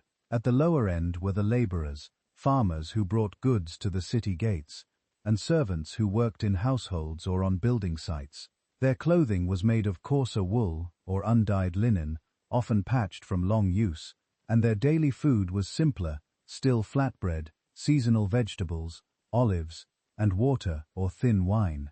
Families across all groups rose early for work, observed the Sabbath as a day of rest, and gathered for the major festivals when the city filled with visitors, and the temple courts echoed with prayers and music. Water from the expanded aqueducts and the ancient spring was carried in jars or channeled to public pools, while houses range from multi-room stone buildings for the wealthy to single-room mud-brick dwellings for the poorer families. The stability Herod provided allowed trade to flourish. Caravans arrived from the east with spices and silk, while ships docked at the new harbor he favored at Caesarea on the coast brought goods from Italy and Greece. Money circulated in the form of coins, stamped with Herod's image or Roman symbols, though the temple tax was paid in the older shekels that avoided graven images. Scribes and teachers gathered in the temple porticos to discuss the law and instruct younger students. Physicians and herbalists practiced near the markets, and families celebrated births, marriages, and harvests according to long-standing customs. The presence of Roman officials and soldiers was a constant reminder of foreign rule. Yet daily routines continued much as they had for generations, shaped by the agricultural calendar and the temple schedule. Herod died in 4 BCE after a long illness. His kingdom was divided among 3 of his sons. Archelaus received Judea, Samaria, and Aegae, but proved so unpopular that the Romans removed him in 6 CE and placed the region under direct rule by procurators sent from Rome. Jerusalem itself remained the religious center, with the temple still drawing pilgrims and the Sanhedrin handling local affairs. The city's expanded layout and grand buildings continued to serve the population, but the political atmosphere grew more tense under the new governors. One procurator, Pontius Pilate, who served from 26 to 36 CE, provoked protests by bringing military standards bearing the emperor's image into the city, and by using temple funds for an aqueduct project. These incidents showed how the balance Herod had maintained between Roman demands and local sensitivities could easily be upset. Throughout the early decades of the 1st century, the population continued to grow. New neighborhoods spread beyond the old walls, and the temple platform became the focal point for both worship and occasional public gatherings. Roman troops remained stationed in the Antonia fortress, ready to intervene if unrest developed during the crowded festival seasons. The spring at the base of the ridge and the aqueduct supplied water for the increased numbers, while markets near the gates handled the daily exchange of goods. The social divisions that had existed under Herod persisted, with each group contributing to the city's economy and religious life in its own way. The client-king system had given way to direct Roman administration. Yet, the physical city Herod had transformed stood as a lasting monument to his reign. The arrival of Roman power and the transformations carried out by Herod marked a new chapter for the Ridge and its inhabitants. The city that had once been a modest capital of a small kingdom now functioned as an important provincial center within a vast empire. Its walls enclosed grand public spaces. Its temple served as the religious heart for Jews across the known world, and its streets reflected the mixture of local traditions and foreign influences that characterized the age. The heavy hand of Roman oversight was felt in taxes, troop movements, and occasional displays of authority, but the everyday work of farming, trading, and worship continued without interruption. The spring still flowed. The festival still drew crowds, and the people adapted to the realities of life under distant rulers while preserving the customs that defined their community. The life of Jesus and the first Jewish revolt after Herod's death and the removal of his son, Archelaus. The Romans placed Judea under direct administration by procurators appointed from Rome. The first of these, Coponius, arrived in 6 CE and immediately conducted a census to organize taxation more efficiently. The new system required every household to register its property and income, a process that caused resentment among many who saw it as an intrusion by foreign authority. The high priest and the Sanhedrin retained authority over religious matters and some local disputes. But major decisions and the use of armed force rested with the procurator, who usually resided in Caesar on the coast, and came to Jerusalem mainly during the crowded festival seasons to maintain order. Pontius Pilate served as procurator from 26 to 36 CE. He introduced several measures that tested local sensitivities. Early in his term, he brought military standards bearing the emperor's image into the city at night, an act that provoked protests because it placed forbidden images inside the holy area. Pilate eventually removed them after large crowds gathered in protest. He also used funds from the temple treasury to construct an aqueduct that brought additional water from a spring several miles away, an improvement that benefited the growing population but angered those who viewed the money as belonging solely to the temple. During his tenure, a teacher from the village of Nazareth in Galilee named Jesus arrived into Jerusalem on several occasions.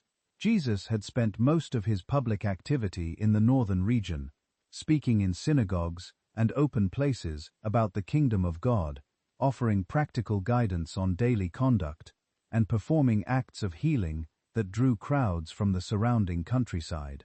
His followers, many of them ordinary fishermen, farmers, and craftsmen, accompanied him and helped spread his message. In Jerusalem, Jesus taught in the temple courts during the Passover festival around the year 30 CE. He addressed the money changers and sellers of sacrificial animals who operated in the outer courtyard, overturning their tables and criticizing the commercial atmosphere that had developed there. The incident drew the attention of the temple authorities, who saw it as a challenge to the established order. A few days later, after sharing a meal with his closest followers, Jesus was arrested in a garden, outside the city walls, by a group that included temple guards and Roman soldiers. He was brought before the high priest and the Sanhedrin for questioning about his teachings, then handed over to Pilate for judgment on the charge of claiming to be a king, which could be interpreted as rebellion against Roman rule. Pilate questioned him briefly, and finding no clear threat to public, ordered his crucifixion outside the city, along with 2 others convicted of crimes. The execution took place on a small hill known as Golgotha, and the body was placed in a nearby tomb before the start of the Sabbath. A small group of his followers, including women who had traveled with him from Galilee, remained nearby, and later reported that the tomb was found empty on the 3rd day. They began to meet privately in Jerusalem, sharing meals and recounting what they had seen and heard during the time with Jesus. These followers gradually formed the nucleus of a new movement within the Jewish community. Many of them continued to participate in the temple rituals and synagogue gatherings, while also gathering in homes to pray, break bread together, and tell stories of Jesus' life and teachings. One of the early leaders, a fisherman named Peter, spoke publicly in the temple courts during the festival of Pentecost, explaining the events they had witnessed. The group grew steadily, attracting both Jews from Jerusalem and visitors from other regions, who had come for the festivals. They shared their possessions so that no one among them lacked basic needs, and they cared for widows and the sick. The temple authorities viewed the movement with suspicion because it seemed to challenge their control, and several of the leaders were arrested and brought before the Sanhedrin. One young member named Stephen was stoned after a public speech that criticized the way the Onu temple had been managed over the centuries. His death prompted a period of scattering, and some of the followers traveled to other towns in Judea and Samaria, where they continued to share the message. The movement spread beyond Jerusalem. Small communities formed in Galilee, Antioch, in Syria, and even as far as Rome itself. In these places, the followers who came to be called Christians adapted their practices to local conditions while maintaining the central belief that Jesus had been raised and would one day return. They kept the Jewish Sabbath and festivals, but also began to gather on the first day of the week to remember the resurrection. Letters written by leaders such as Paul, a former Pharisee who had once opposed the group, but later joined it after a vision on the road to Damascus, circulated among the communities and so offered guidance on how to live in the new faith while navigating Roman society. Paul himself visited Jerusalem several times to meet with the original apostles and to bring financial support collected from the newer groups for the poorer members in the city. Meanwhile, the Roman procurators who followed Pilate continued to govern with varying degrees of skill. Some, like Felix and Phesus, dealt with local banditry and political disputes while trying to keep the peace during festivals. Others, such as Albinus and Flores, were remembered for corruption and heavy-handed actions that increased resentment. Flores, who took office in 64 CE, seized money from the temple treasury and allowed his soldiers to loot parts of the city after minor disturbances. These incidents added to the long list of grievances that had accumulated since direct Roman rule began. Various Jewish groups responded in different ways. The Sadducees, mainly from the priestly families, worked closely with the Romans to maintain order and protect their position. The Pharisees emphasized careful observance of the law and study in synagogues. The Essenes lived in separate communities, such as the one near the Dead Sea, focusing on purity and waiting for a divine intervention. A more militant group, known as the Zealots or Sicarii, named for the small curved daggers they carried, advocated active resistance and occasionally assassinated Roman officials or Jewish collaborators in crowded streets. Tensions rose sharply in the spring of 66 CE. A dispute in Caesarea over access to a synagogue escalated when Greek residents placed a pagan sacrifice in front of it. Flores responded to complaints by demanding payment from the temple treasury in Jerusalem and allowing his troops to plunder the upper market. When the people protested, the soldiers attacked, killing several thousand. The next day, Flores brought more troops into the city and attempted to seize the Antonia fortress. The crowd fought back, and the Roman garrison was forced to retreat. Moderate leaders, including some members of the priestly families, tried to calm the situation and urged negotiation with the Roman authorities. They sent messages to the procurator and even to the governor of Syria, asking for help to restore order. At the same time, the zealots and other radicals seized control of key points in the city, including the temple, and began to organize defenses. The revolt spread quickly beyond Jerusalem. In the countryside, bands of fighters attacked Roman outposts and sympathetic towns. The Roman garrison in Jerusalem was overwhelmed, and the soldiers in the Antonia fortress were killed or captured. The high priest and other moderates lost influence as the more militant factions took charge. News of the uprising reached the Roman governor of Syria, Cestius Gallus, who marched south with a large force to restore order. His army reached the outskirts of Jerusalem in the autumn of 66 CE and began to prepare for an assault. The Jewish fighters met them in the narrow passes leading to the city, using their knowledge of the terrain to harass the columns. Gallus eventually withdrew after suffering losses, and his retreat encouraged the rebels to believe they could hold their ground. Inside Jerusalem, the provisional government organized itself under leaders such as Eleazar, son of the high priest, and others from prominent families. They minted coins with inscriptions declaring freedom of Zion and year one of the redemption of Israel, symbols of the new authority. They claimed stores of food and weapons were gathered, and the walls were strengthened in preparation for the expected Roman counterattack. The temple continued to function as the religious center with daily sacrifices offered as before, but now under the control of the rebel priests. Pilgrims still arrived for the festivals, though travel had become more dangerous. The spring at the base of the ridge supplied water for the defenders, and systems inside the city were filled in anticipation of a siege. The revolt had begun as a response to specific grievances against Flores and the procurators, but it quickly took on larger dimensions. Fighters from Galilee and other regions joined the cause, bringing both experience and internal rivalries. Different factions competed for leadership, sometimes clashing among themselves, even as they prepared for the Roman response. The events surrounding Jesus and his followers, which had started quietly in the early part of the century, had by this time produced communities across the empire that watched the developments in Jerusalem with concern. Some Christians in the city remembered Jesus' warnings about coming troubles and chose to leave before the fighting intensified. The broader Jewish population, however, remained divided between those who hoped for a successful stand against Rome and those who feared the consequences of open rebellion. By the end of 66 CE, the city was firmly in the hands of the rebels, and the surrounding province was largely under their control. The Roman authorities in the region regrouped, and word reached Rome that a larger campaign would be necessary. The stage was set for a prolonged conflict that would test the defenses Herod had built and the determination of the people who had reclaimed the city from foreign control.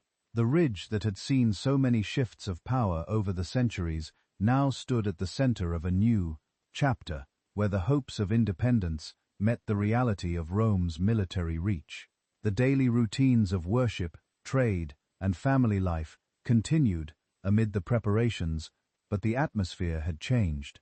The spring still flowed, the market still operated, and the temple still drew those who could reach it. Yet, Everyone understood that the coming months would bring decisive changes to the life of the city. Destruction in 70 CE and the aftermath.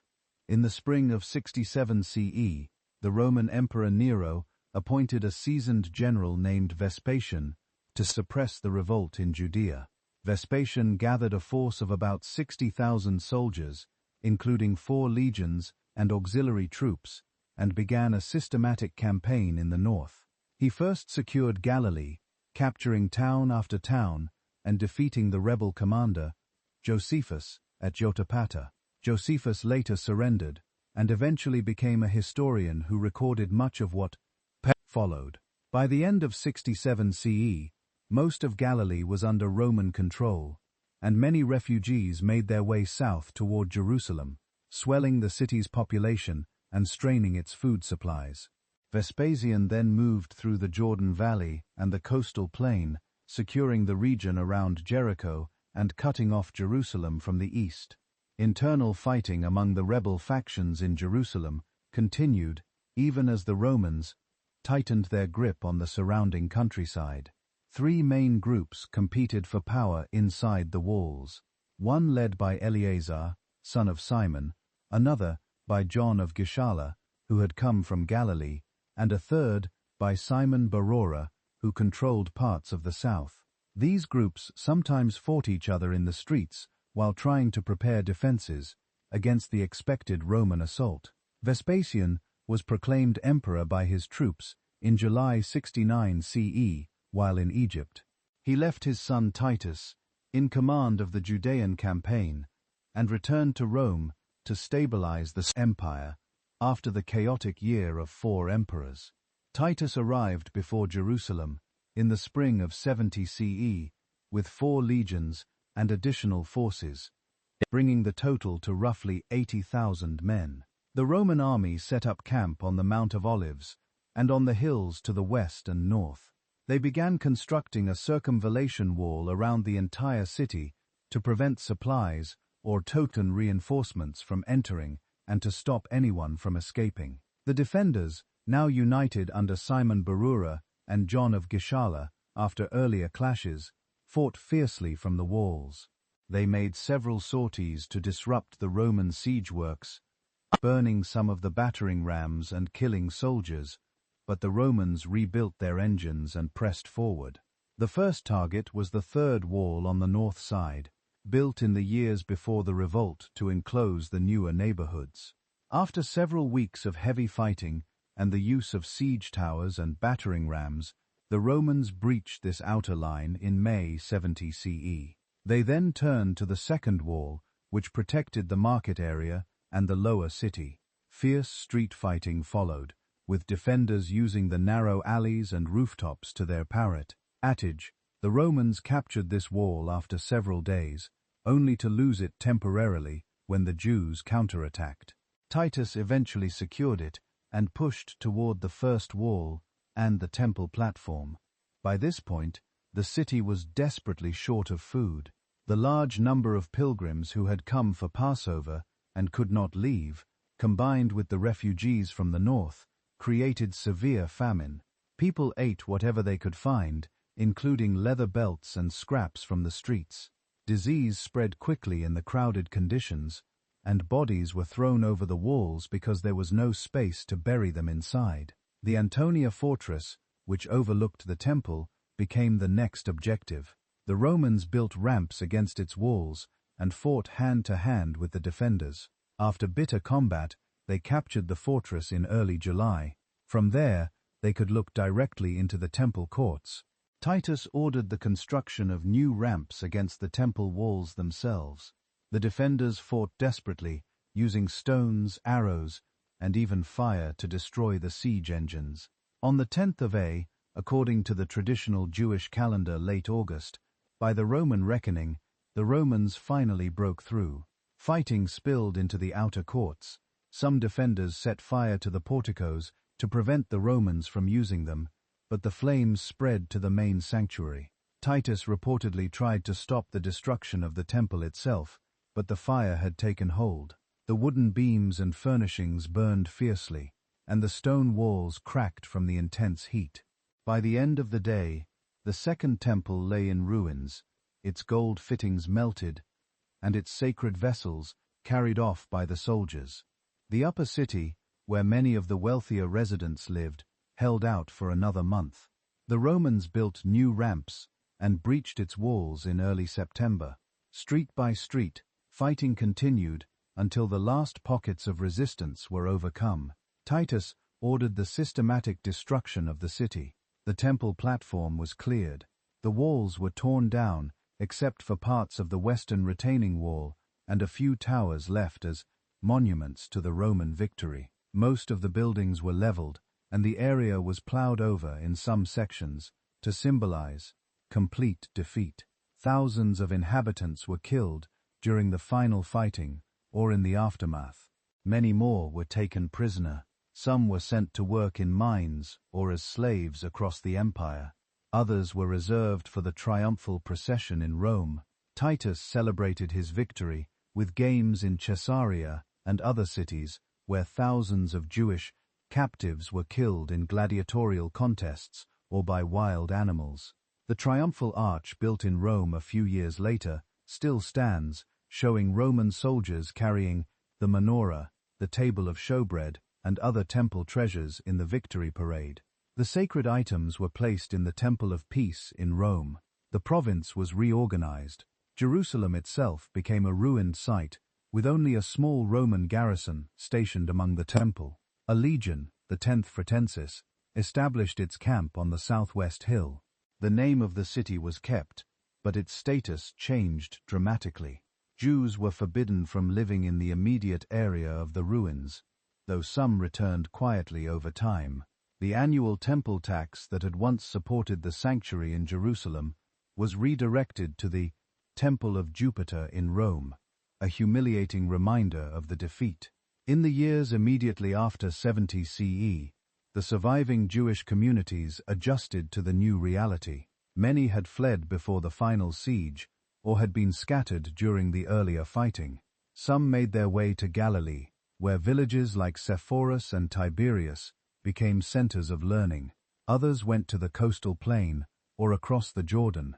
The Sanhedrin, which had functioned in Jerusalem, gradually re-established itself in the town of Yavnet on the coast under the leadership of Rabbi Yohanan ben Zakkai, who had escaped the city during the siege. There, the rabbis continued the work of interpreting the law and adapting religious practice to a world without the temple.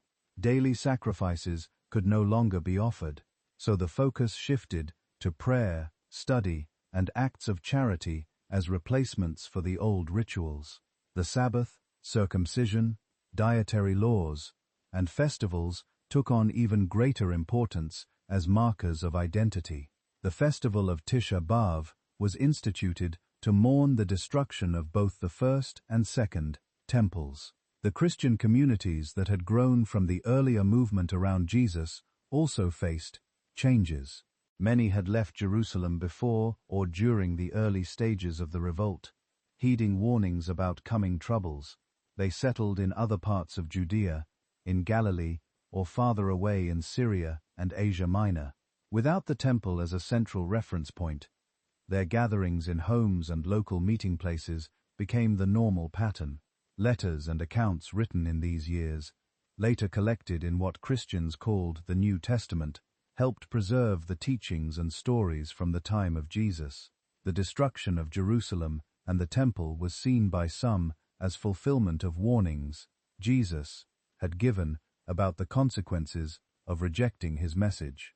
The two movements, Rabbitic Judaism and early Christianity, developed along separate paths in the decades that followed, each finding ways to maintain its traditions in a Roman world. The physical site of Jerusalem remained largely desolate for some time. The 10th Legion used stones from the ruined buildings to construct their camp and roads. Farmers from nearby villages occasionally cultivated plots among the rubble, but the city itself had lost its role as a major population center. The spring at the base of the ridge still flowed, providing water for the small garrison and any who passed through. Travelers on the main roads could see the broken walls and the leveled temple platform from a kilometer distance, a visible reminder of the power of Rome. Over the next decades, a few Jewish families returned quietly to live among the ruins or in the surrounding countryside. They gathered for prayer in whatever spaces remained and kept the memory of the temple alive through stories and study. The destruction of 70 CE marked the end of the Second Temple period and the beginning of a long era, in which the city existed in a much reduced form. The ridge that had been the site of settlements for more than 2,000 years now stood quiet under problems. Roman military watch. The grand structures built by Herod had mostly disappeared, leaving only fragments of walls and foundations. Yet the significance of the place endured in the minds of those who had lost it, and in the traditions they carried with them to other lands. The spring continued its steady flow. The hills kept their terraces for future planting, and the memory of what had stood there shaped the identity of scattered communities for centuries to come. The first Jewish revolt had ended in overwhelming defeat, but the story of the city on the ridge was far from over. Byzantine Christian era, and the Church of the Holy Seleth Ridge lay largely quiet for nearly 1.3 centuries after the destruction. A small Roman garrison from the 10th Legion camped among the rubble on the southwest hill, using stones from the fallen walls for their own barracks and roads. The temple platform remained empty except for occasional patrols, and the spring at its base continued to supply water for the handful of soldiers and travelers who passed through. Jewish families were not permitted to settle in the immediate area, though some lived in nearby villages and visited discreetly to remember the site. The city, now renamed Alia Capitolina by Emperor Hadrian after the Bar Kokhba revolt of 132–35 CE, received a new grid of streets and a temple to Jupiter on the old sacred platform. It functioned as a modest provincial town, far from the importance it once held. The shift began in the early 4th century, when the Emperor Constantine, after his victory at the Milvian Bridge in 312 CE, and his gradual acceptance of Christianity, turned his attention to the eastern provinces. In 313 CE, he and his co-emperor Licinius issued the Edict of Milan, which granted freedom to all religions and ended the persecution of Christians. Constantine saw the faith as a unifying force for the empire, and he began to support its institutions with imperial funds. His mother Helena, a devout Christian, traveled to the region in 326 or 327 CE to identify sites connected with the life of Jesus. She arrived in Jerusalem, where local Christian communities had preserved traditions about the location of the crucifixion and burial. Guided by these accounts, and by the memory of older residents, she ordered excavations near the site of a Roman temple to Venus that Hadrian had built over the area. Workers removed the pagan structure and uncovered a rock-cut tomb and the remains of an ancient quarry that matched the descriptions handed down through the generations. Constantine approved the construction of a grand church over the spot. The project, known as the Church of the Holy Sailor, began around 326 CE under the direction of Bishop Maccabeus of Jerusalem. Engineers leveled the ground and built a large basilica with an atrium, a central nave flanked by aisles, and a domed rotunda at the western end that enclosed the tomb itself. Marble columns and fine mosaics decorated the interior, and the tomb was encased in a small shrine called the Adical. The church was dedicated in 335 CE during a council of bishops that Constantine convened in the city. The emperor himself did not attend, but sent representatives and lavish gifts, including gold and silver vessels for the altar. The building quickly became the focal point for Christian worship in the region, replacing the scattered house gatherings that had served the community since the time of the apostles. Other churches rose in the same period. On the Mount of Olives, east of the city across the Kidron Valley, Constantine ordered the Eleona Church built over the traditional site of Jesus' ascension. A smaller chapel marked the place of his teaching to the disciples. In Bethlehem, a few miles south, the Church of the Nativity was constructed over the cave associated with his birth.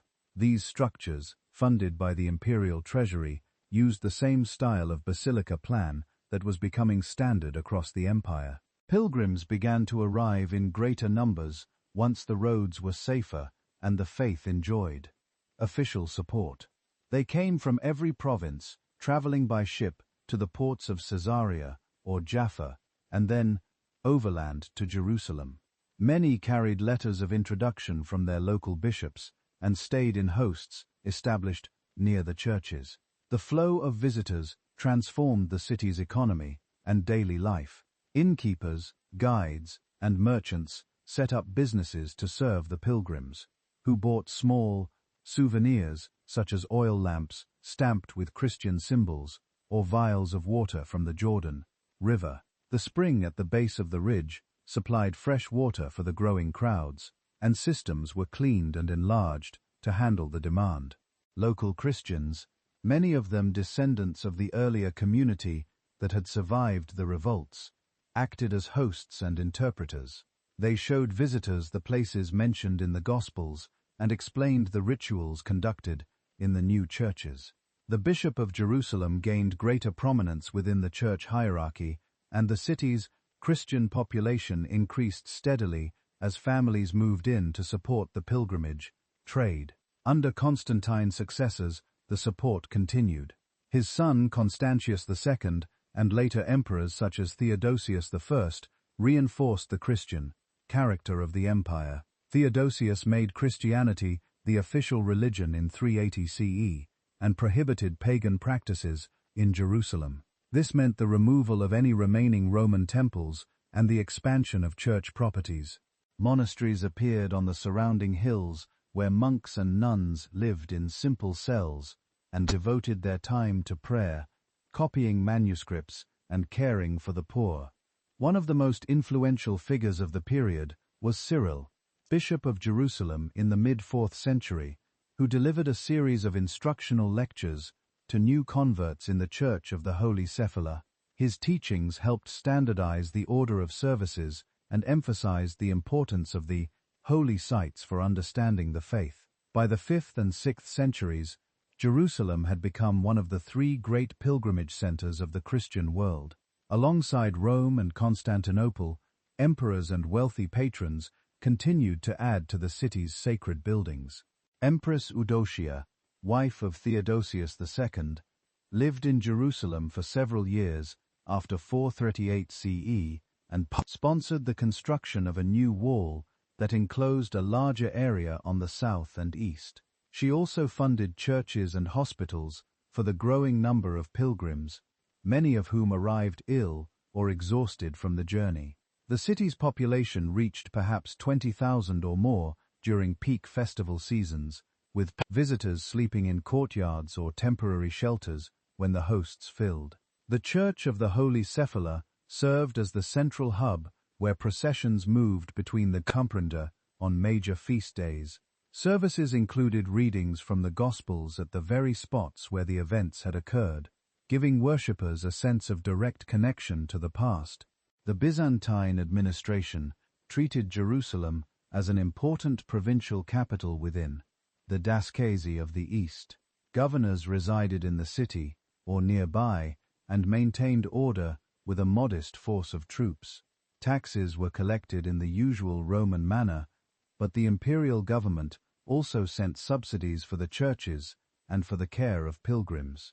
Trade routes brought goods from Egypt, Syria, and the Mediterranean ports to supply the needs of both residents and visitors. Artisans in the city produced fine glassware, pottery, and textiles decorated with Christian motifs. Scribes copied biblical texts and theological works in the monasteries, preserving knowledge that would later influence the wider church. The spring and the aqueducts built centuries earlier continued to provide reliable water, now channeled to public fountains near the churches for the convenience of pilgrims. Life in the city followed a rhythm shaped by the Christian calendar. The week centered on Sunday services in the Holy Sepulchre and the year revolved around the major feasts: Christmas, Easter, Pentecost, and the exaltation of the cross. During Easter week, the streets filled with processions, carrying crosses and singing hymns, as they moved from the Mount of Olives to the church.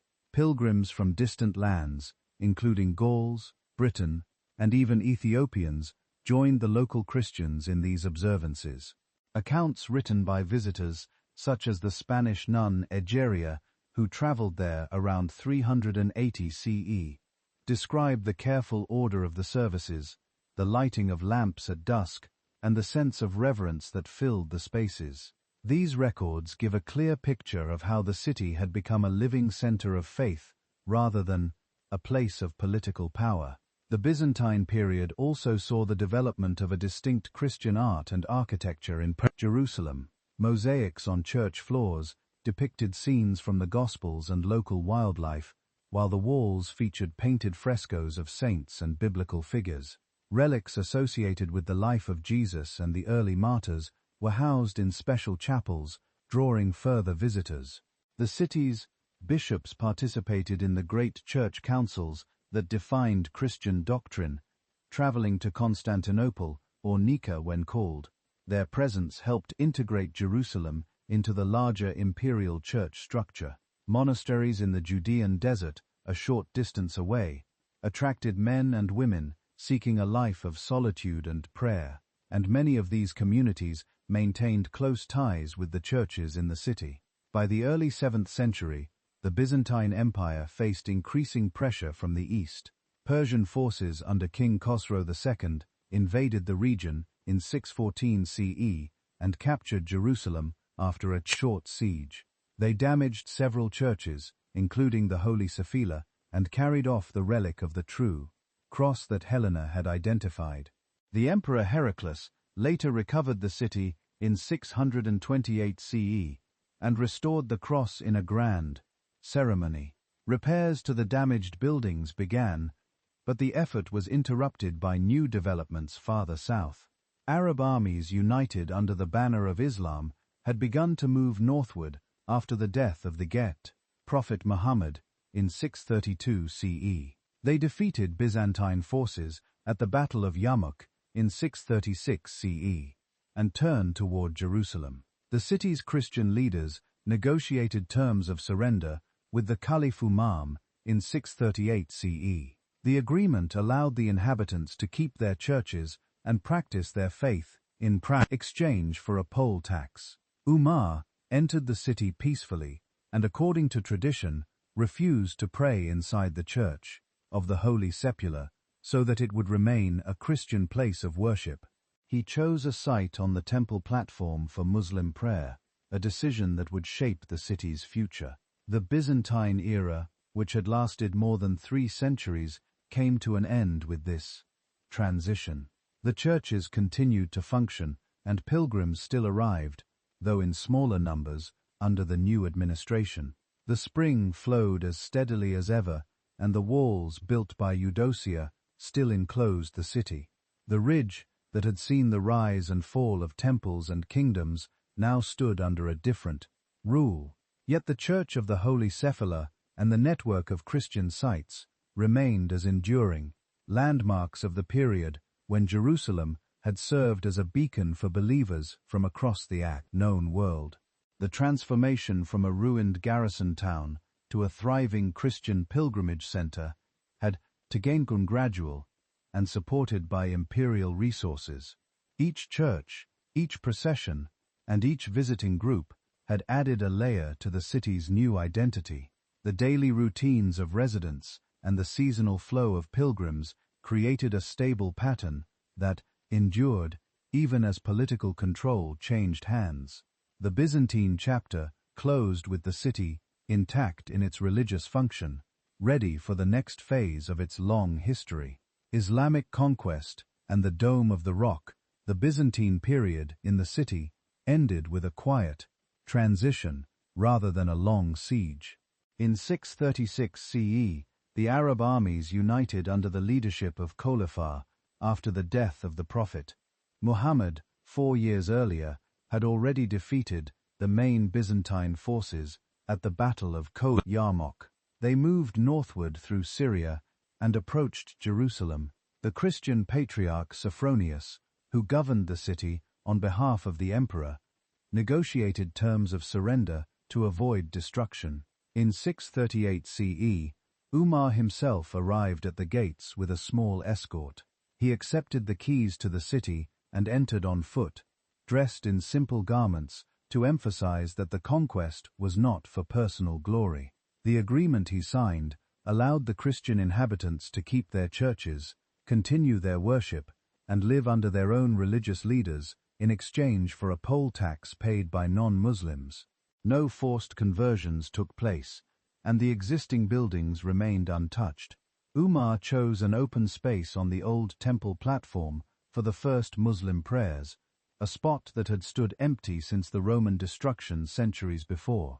This decision marked the beginning of Jerusalem's role as a holy site for the new faith. The early Muslim administration treated the city as part of the province of Jund Philastin, with its capital first at Ramla and later shifting focus back to Jerusalem for its religious importance. Arab settlers moved into the region, gradually living alongside the existing Christian and Jewish populations. The spring at the base of the ridge continued to supply water for all groups, and the old aqueducts were repaired to meet the needs of the growing community. Daily life settled into a pattern where each religious group managed its own affairs while sharing the same streets and markets. Christians still gathered in the Church of the Holy Sepulchre for their services, and a small Jewish community was permitted to return and pray near the western wall of the temple platform. Muslim prayer began in a simple wooden structure built on the platform, later replaced by more permanent buildings as the administration stabilized. Under the Umayyad caliphs who ruled from Damascus, the city received more direct attention. Caliph Abd al-Malik, who came to power in 685 CE, decided to construct a major shrine on the temple platform to affirm the Islamic connection to the site. Work began around 688 CE and finished in 691 CE. The building known as the Dome of the Rock rose on the exact spot where Umar had prayed. Engineers used the same platform that Herod had enlarged centuries earlier, and they covered the dome with a gilded copper roof that reflected the sun across the city. The interior featured intricate mosaics with geometric patterns and Quranic verses, avoiding any images of living beings, in line with the new faith's emphasis on the oneness of God. The structure was not a mosque for regular congregational prayer, but a commemorative shrine, marking the place from which, according to Islamic tradition, the Prophet Muhammad had ascended to heaven during his night journey. This event gave Jerusalem its third name in Muslim tradition, Al-Quds, or the Holy, and placed it alongside Mecca and Medina as one of the three most sacred cities in Islam. Nearby, another mosque called Al-Aqsa was developed on the southern end of the platform. It served as the main place for Friday prayers and could hold large gatherings. Both structures were built with the labor of local craftsmen and materials that included columns from earlier Roman and Byzantine buildings. The caliphs provided funds from the treasury, and the projects employed many residents who had previously worked on church repairs. The presence of these new buildings changed the skyline of the city. From the surrounding hills, the Golden Dome became the most visible landmark, replacing the earlier profile of the Church of the Holy Sepulchre as the dominant feature. Pilgrims from the Muslim world began to visit following routes that connected the holy cities, and they prayed in the open courtyard of the platform before entering the Dome of the Rock. The Umayyad period lasted until 750 CE, when the Abbasid caliphs moved the capital of the empire to Baghdad. Jerusalem remained important, but received less direct funding. Repairs to the Dome of the Rock and Al-Aqsa continued when earthquakes damaged them, and local governors oversaw the maintenance. The Christian and Jewish communities continued their own traditions without interference. Monks in the desert, monasteries near the city, copied manuscripts, and maintained ties with the churches inside the walls. Jewish scholars in Jerusalem and nearby towns worked on biblical texts and commentaries, preserving their learning in the same way they had since the time of Yavin.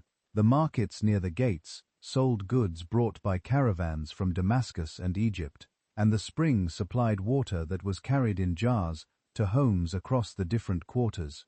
By the 9th and 10th centuries, the city had developed distinct neighborhoods that reflected the religious groups living there. Muslims settled mainly around the temple platform, Christians near the Church of the Holy Sepulchre and the other churches, and Jews in a smaller area near the western wall of the platform. Each group followed its own calendar of festivals and daily prayers. Yet, they shared the same public spaces and economic life. Artisans produced pottery, glass, and textiles that were traded across the region, and scribes in all three communities copied books in Arabic, Greek, and Hebrew.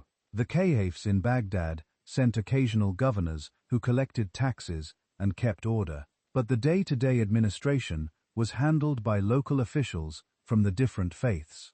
Water from the ancient spring and the repaired aqueducts remained the main supply, now channeled to public fountains near the mosques and churches for the convenience of residents and visitors. The Fatimid caliphs from Egypt took control of the region in 969 CE and brought a new period, stability, mixed with occasional tensions. They restored several buildings after earthquakes and added gates to the city walls. One of the most notable was the Gate of the Chain, which led directly to the temple platform. Under their rule, the population grew again as traders and scholars arrived from North Africa and other parts of the Muslim world. The Dome of the Rock and Al-Aqsa were maintained with care, and their golden dome and silver dome became symbols recognized by travelers from distant lands. Christian pilgrims continued to visit the Church of the Holy Sepulchre, though in smaller numbers than during the Byzantine centuries, and Jewish scholars from Babylonia and other centers came to study in Jerusalem's PPs. The city functioned as a meeting place where ideas from different traditions could be discussed in the markets and study circles without disrupting the overall peace. In 1009 CE, the Fatimid Caliph al-Hakim ordered the destruction of the Church of the Holy Sepulchre and several other Christian buildings. The order was carried out, and the church was left in ruins for a time.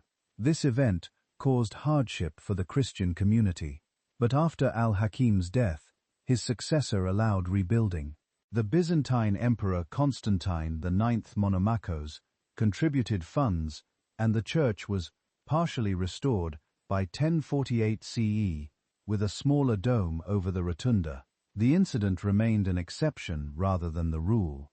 Most of the time, the three communities lived alongside one another, with the practical arrangements established under Umar. The spring continued its steady flow, unaffected by the changes in rulers, and the city's walls, rebuilt and strengthened over the centuries, protected the inhabitants from occasional raids by Bedouin tribes. By the late 11th century, the Muslim world faced new pressures from the east and the west. The Seljuk Turks had taken much of the region, and the Fatimids held only parts of Palestine. In 1071 CE, the Seljuks captured Jerusalem, but their control was short-lived. The Fatimids regained the city in 1098 CE, just as reports reached the region of a large Christian army approaching from Europe. The stage was set for the next major shift, but for the 4.5 centuries since Umar's entry, the city had functioned as a shared holy place. The Dome of the Rock stood as the central Islamic monument, its design influencing mosque architecture across the empire. Al-Aqsa served as a place of assembly and prayer, and the platform itself became known as the Haram, Al-Sharif, or noble sanctuary. The Church of the Holy Sepulchre remained the heart of Christian worship, and the small Jewish community kept its traditions alive near the Western Wall. The Islamic conquest had introduced a third faith to the ridge without erasing the earlier layers. Each group maintained its sacred spaces while the city as a whole continued to serve as a center of learning and trade. The daily routines of prayer, study, and commerce followed the rhythms of the different calendars. Yet the spring and the markets brought everyone together in practical ways. Scribes in the mosques copied the Quran, monks in the churches copied the Gospels, and Jewish scholars studied the Torah in their study houses. Caravans arrived with spices, cloth, and books, and the gates opened each morning to farmers bringing produce from the surrounding hills. The city had grown used to multiple languages and customs, and the administration under the caliphs allowed this diversity to continue as long as taxes were paid and order was kept. The period from the 7th to the 11th centuries saw Jerusalem transform once again into a place recognized by the wider world. Muslim geographers described it in their travel books. Christian pilgrims wrote accounts of their journeys, and Jewish letters from the Cairo Jania mentioned visits to the city for study and prayer. The Dome of the Rock, with its inscriptions quoting the Quran, proclaimed the Islamic view of the site as the place of Abraham's sacrifice and Muhammad's ascension. The Church of the Holy Sephilah, even after its partial destruction and rebuilding, continued to redraw believers who followed the path of the cross. The Western Wall became a quiet place of Jewish prayer, where people gathered to remember the earlier temples. All three traditions looked to the same ridge and found different meanings in its history. The transition to Islamic rule had been orderly, and the building of the new shrines had given the city a fresh architectural identity without removing the older ones. The spring still bubbled at the base of the ridge, supplying water as it had for the Jebusites, the kings of Judah, the Romans, the Byzantines, and now the Muslims. The walls enclosed a city that was smaller than in Herod's time, but more integrated across faiths. Daily life moved at the pace of the seasons, and the call to prayer, the ringing of church bells, and the study sessions in the synagogues. The ridge had become a meeting point for three faiths, each adding its layer to the long story of the place, while the underlying rock and the steady spring remained unchanged. Crusader kingdom, Mamluk rule, and Ottoman takeover. The reports of a large Christian army moving toward the city reached Jerusalem in the summer of 1999. The First Crusade, launched by Pope Urban II 4 years earlier, had already crossed much of Europe and Asia Minor. The Fatimid rulers who held the city at the time prepared for defense, but the Crusader forces, numbering around 20,000 after months of marching and fighting, arrived at the walls in June. They set up camps on the north and west sides and began constructing siege towers and ladders from local timber. The defenders inside, a mix of Fatimid troops and local residents, resisted for several weeks. On July 15th, the Crusaders broke through the northern wall near the present-day Herod's Gate area. Fighting spread quickly through the streets. The Crusader leaders, including Godfrey of Bourne and Raymond of Toulouse, took control of the city within a day. Many of the Muslim and Jewish inhabitants were killed in the initial chaos, while others fled or were taken captive. The Church of the Holy Sepulchre and the other Christian sites were secured and placed under Latin clergy. The Crusaders established the Latin Kingdom of Jerusalem as a feudal state modeled on European kingdoms. Godfrey became the first ruler, though he took the title defender of the Holy Sephilah rather than king. His brother Baldwin succeeded him in 1100 and was crowned king in Bethlehem. The kingdom stretched from the Mediterranean coast to the Jordan River and from the Galilee in the north to the Negev in the south. Jerusalem served as the capital, and the Crusaders repaired the walls and strengthened the gates. They converted the Dome of the Rock into a church called the Templum Dominique and turned Al-Aqsa mosque into a palace for the king, and later the headquarters of the Knights Templar. The Church of the Holy Sephilah was enlarged with new chapels and a bell tower. Hospitals run by the Knights Hospitaller cared for pilgrims and the sick. drawing support from across Europe. Life in the kingdom blended European customs with local practices. Knights and nobles from France, England, and Italy received land grants and built castles along the borders. Merchants from the Italian city-states of Venice, Genoa, and Pisa set up trading quarters in the coastal ports and inside Jerusalem itself. They brought goods from Europe and shipped eastern spices, silk, and sugar back to the west.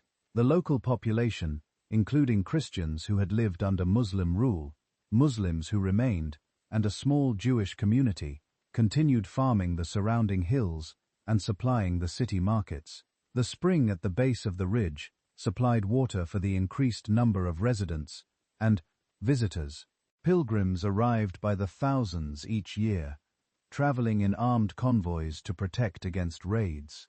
The kingdom maintained a fragile peace through treaties with neighboring Muslim rulers, but border conflicts were common.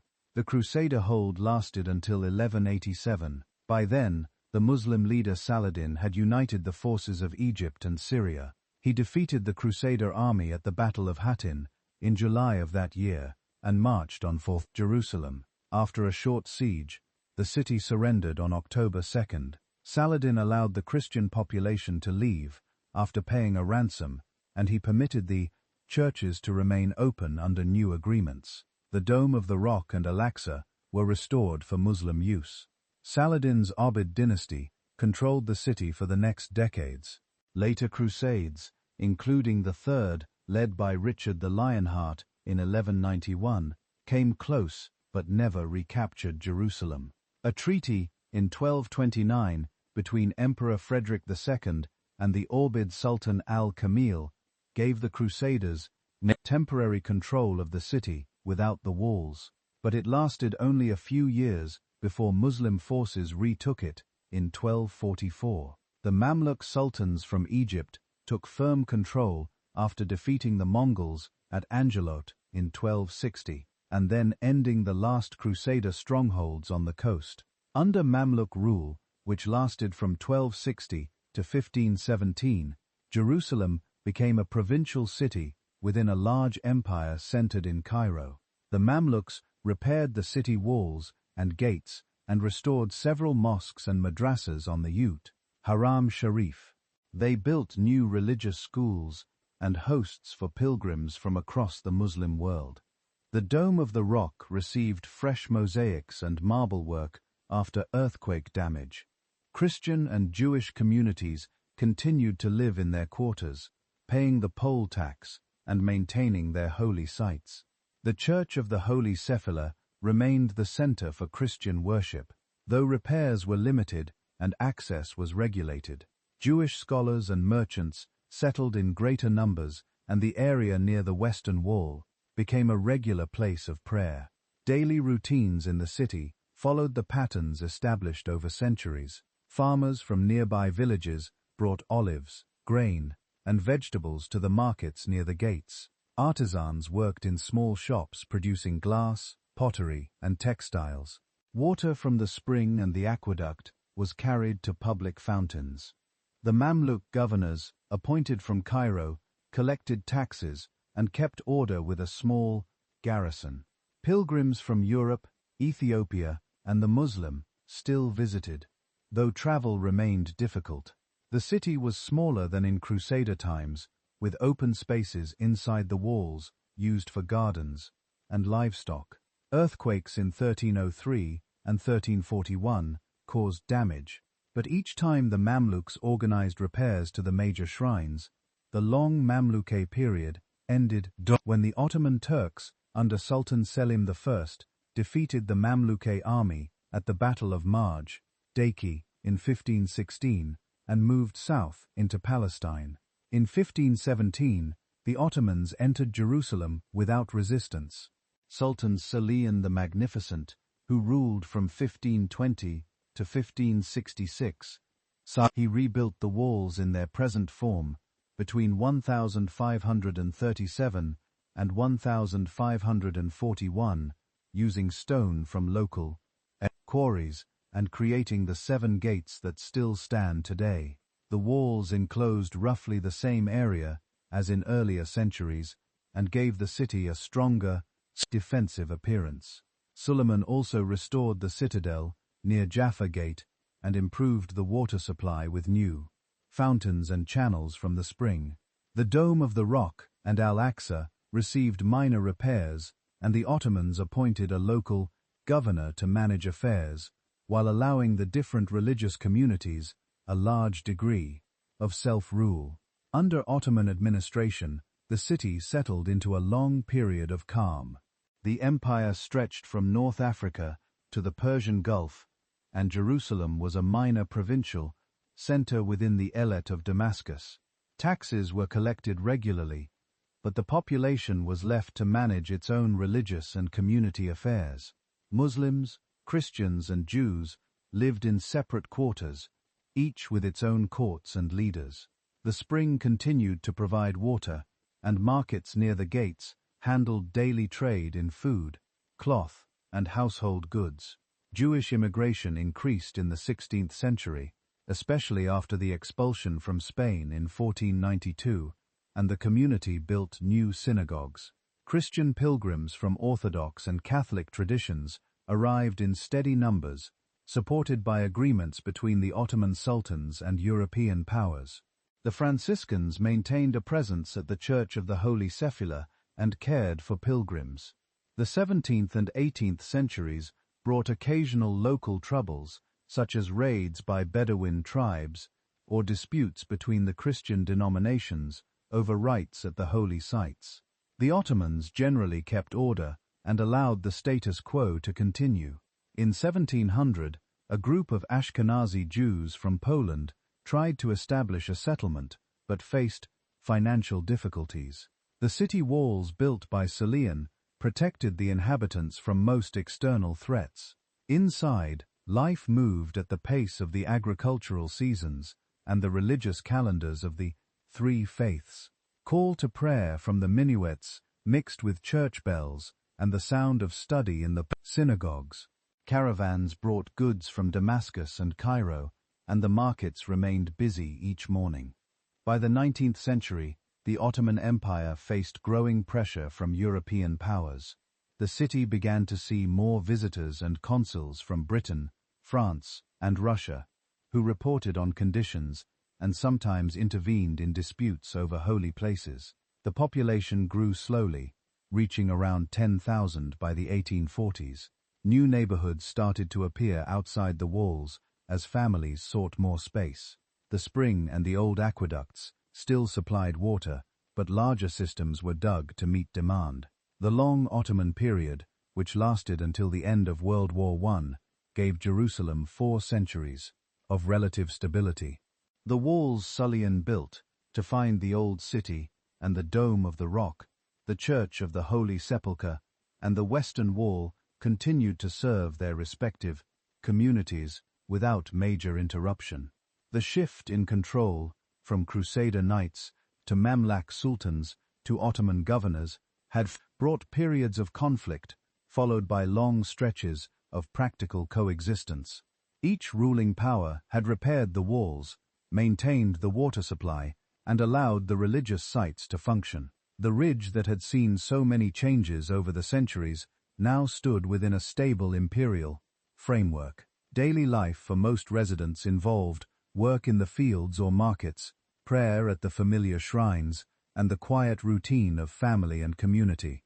The spring flowed steadily at the base of the city, unchanged by the succession of armies and administrators. The city had become a place where multiple traditions coexisted under distant rule, setting the stage for the transformations that would arrive with the 20th century. 19th and early 20th century changes under Ottoman and British rule.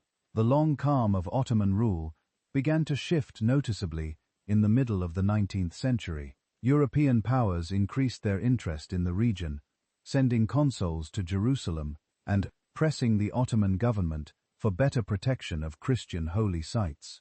In 1852, the Sultan issued a decree known as the status quo that fixed the rights of the different Christian denominations inside the Church of the Holy Sepulchre and other shared places.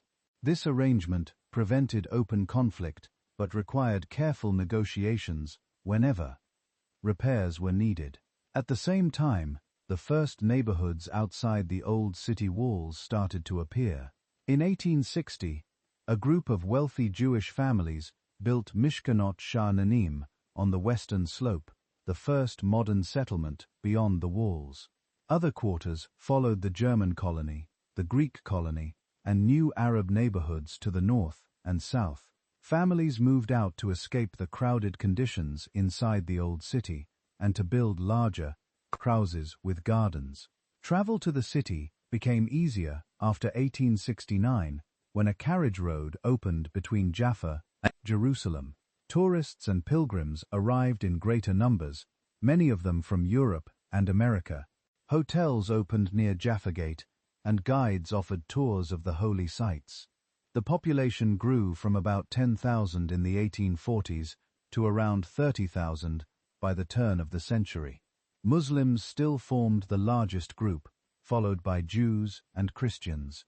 The spring at the base of the ridge and the old aqueducts continued to supply water, but new systems and a small pumping system helped meet the increased demand. Markets inside the walls stayed busy each morning, while new shops opened along the growing streets outside. The Young Turk Revolution of 1098 brought changes in Ottoman administration. Greater freedom of the press and assembly allowed local newspapers to appear, and political discussion increased. During the First World War, the city came under direct military control. The Ottoman Fourth Army used Jerusalem as a base, and supplies were requisitioned from the local population. The war years brought hardship, food shortages, disease, and the cutting of many olive trees for fuel. In December 1917, British forces, under General Edmund Allenby, advanced from the south. After a brief campaign, the Ottoman governor surrendered the city on December 9, without a fight inside the walls. Allenby entered on foot through Jaffa Gate, showing respect for the holy places. The British issued a proclamation promising to protect the rights of all religious communities and to maintain the status quo at the holy sites.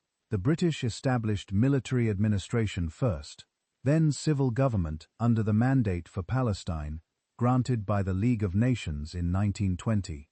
Jerusalem became the administrative capital. New government offices opened in the former Russian compound and other buildings outside the walls. The population continued to grow, reaching about 60,000 by the late 1920s. Jewish immigration increased, especially after the Balfour Declaration of 1917, which expressed British support for a Jewish national home. New neighborhoods expanded rapidly to the west and north. Travia, Talpio, and Beit Hakarim. Arab neighborhoods also grew, including Katamon and Baka. The British improved roads, installed street lighting, and built a modern water supply system that brought water from distant springs through pipelines. Daily life in the city reflected the mixture of old and new. Inside the old walls, the narrow streets and covered markets kept their traditional character with shops selling spices, cloth, copper, and fresh bread. Outside, wider streets allowed cars and buses to move between the new quarters.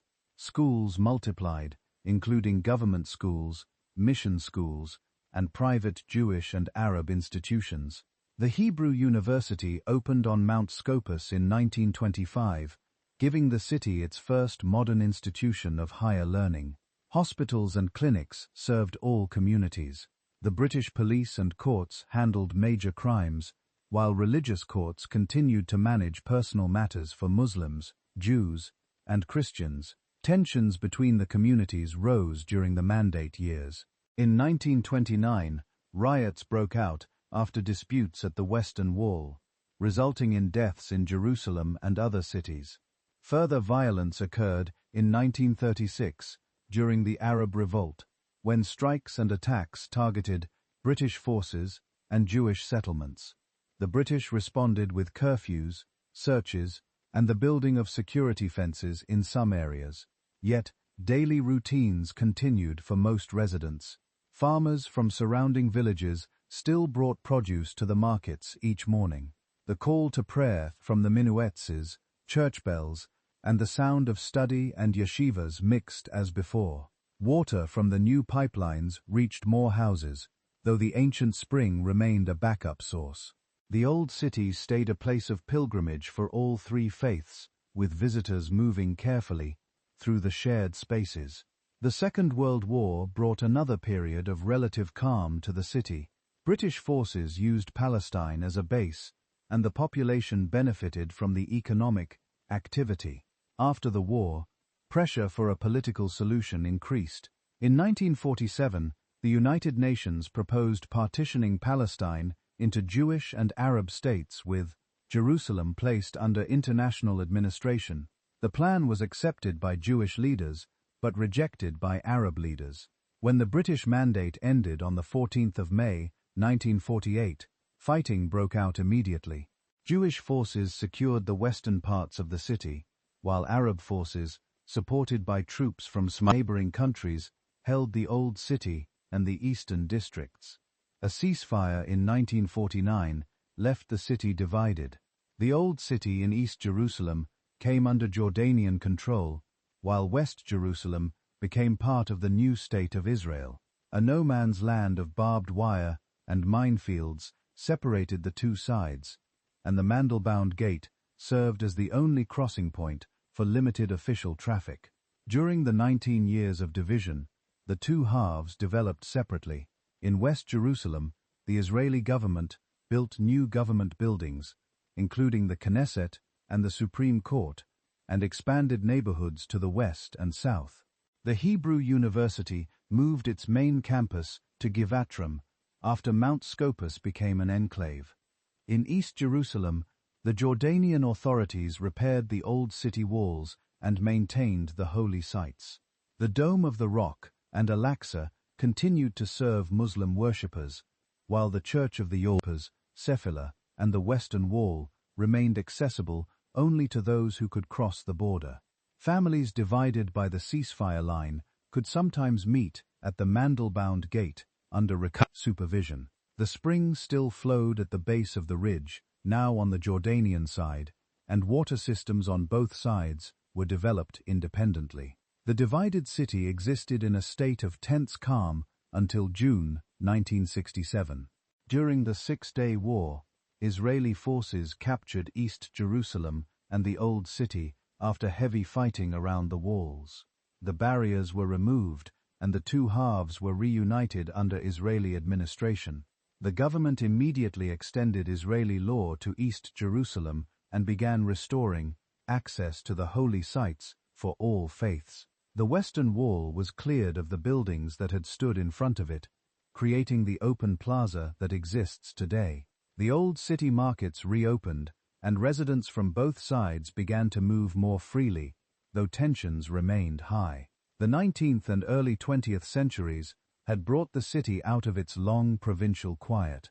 New neighborhoods, improved water supplies, schools, and hospitals changed the physical appearance and daily routines of its people. The British Mandate period accelerated these changes while also deepening the political divisions that would shape the decades after 1948. The spring that had served every ruler since the Jebusites continued its steady flow, now feeding modern pipelines on both sides of the former divide. The walls built by Suleiman still enclosed the old city, standing as a reminder of the long layers of history beneath the modern streets. The city that had once been a small hilltop settlement had become a place where ancient claims and modern national movements met each day. Division, reunification, and modern tensions. The fighting that broke out in 1948 lasted through the spring and summer. When the British Mandate ended on May 14, Jewish forces had already secured most of the western districts, while Arab forces held the Old City and the eastern areas. A ceasefire in 1949 left the city divided along a line that ran through the center. Barbed wire, concrete barriers, and minefields formed a no-man's land that separated the two sides. The Old City and East Jerusalem came under Jordanian control. West Jerusalem became part of the new state of Israel. The Mandelbaum Gate served as the only official crossing point used mainly by diplomats, clergy, and a few families with special permits. Families, split by the line, could sometimes meet there under supervision, exchanging news and small gifts before returning to their separate lives. In the western part, the Israeli government set up its institutions. New apartment blocks rose in areas such as Rehavia and Kiryat Moshe. The Knesset building opened in 1966 on a hill overlooking the city, and the Supreme Court followed later. The Hebrew University relocated its main campus to give Ram after Mount Scopus became an isolated enclave. Hospitals, schools, and libraries expanded to serve the growing population, which reached about 150,000 by the mid-1960s. Daily life followed a steady pattern. People worked in government offices, small factories or shops along Jaffa Road. Buses ran on regular schedules, and markets sold fresh produce brought in from nearby farms.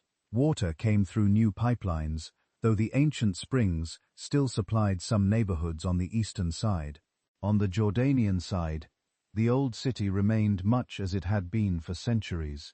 The walls built by Sulion enclosed the narrow streets and covered markets. The Dome of the Rock and Al-Aqsa continued to serve Muslim worshippers, while the Church of the Holy Sephilah remained the center for Christian services.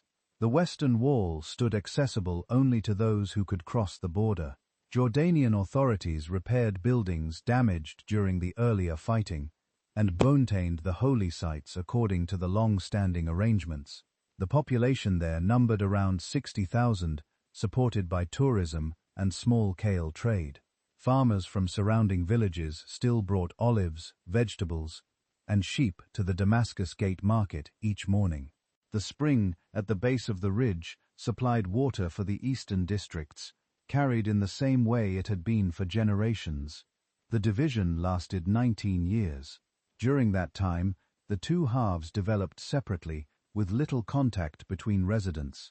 Occasional incidents at the border reminded everyone of the fragile situation, but daily routines continued without major interruption. Children attended schools on their own side, families celebrated holidays in their own quarters, and the call to prayer, church bells, and the sound of study mixed with the noise of traffic on the western streets. The city that had once been a single community now functioned as two distinct places, sharing the same ridge. In June 1st and 967, the situation changed rapidly. During the Six-Day War, Israeli forces moved into East Jerusalem in the Old City. After several days of fighting around the walls, by June 7, the barriers came down, and the two halves were reunited under a single administration.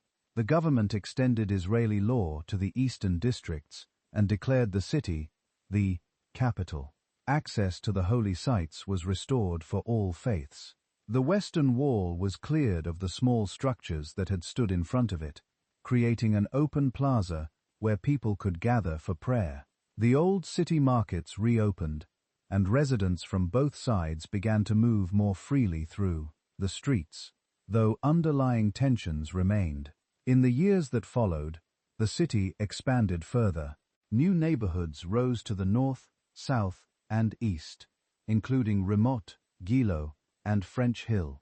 Roads connected the growing areas, and public transport improved.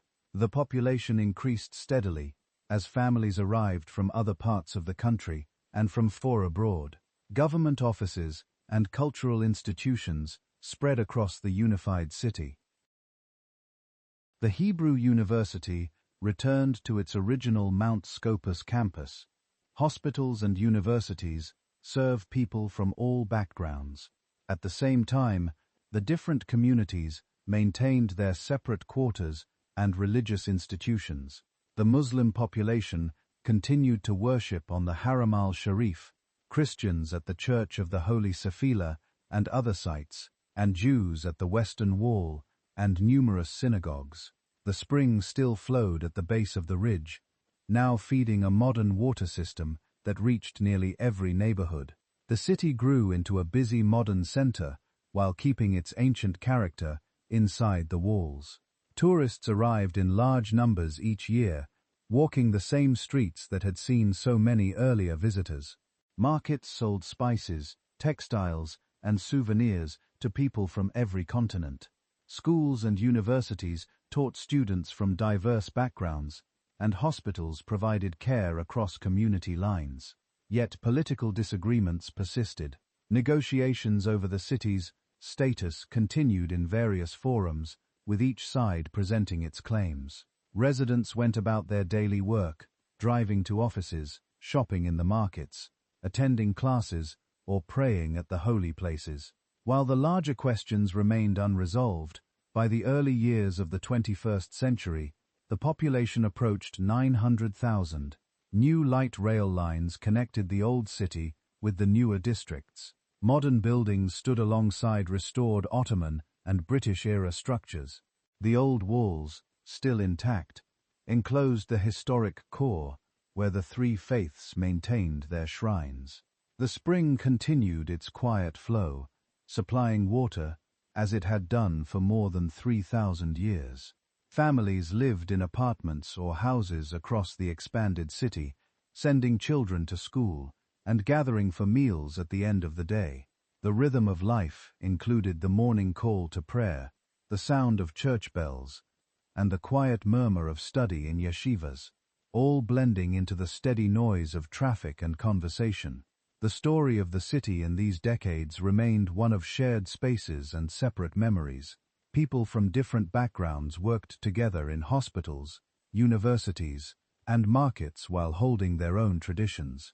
The ridge that had seen early settlements, kings, temples, conquests, and divisions now stood as a single urban area under one administration, yet claimed in different ways by the peoples who lived there. New generations grew up, knowing the city as both an ancient holy place and a modern home. The spring at its base kept flowing, the walls kept standing, and the daily routines of work, study, and prayer continued without pause. Through all these changes, the place retained its quiet endurance. The human side of its history appeared in the ordinary moments: families sharing meals, children playing in parks, merchants arranging goods in the markets, and worshippers pausing at the familiar shrines. The city had grown far beyond the small hilltop site of its earliest days, yet the same rock and the same spring anchored it in place. The continuing story reflected the way people adapted to new realities while holding on to what mattered most to them. The ridge remained a meeting point for multiple traditions, each adding its layer to the long record of events, while the underlying landscape stayed steady and unchanged. Everything has changed, and yet the essential feeling remains familiar. Thank you for listening. Thank you for staying with me through all those centuries of stone and dust, through the rise of the temple and the silence of the exile. These old stories are heavy, I know, but someone ought to tell them. If you would like to hear more, I would be honored to have you subscribe. And as always, be gentle with yourself tonight. Rest well. Good night.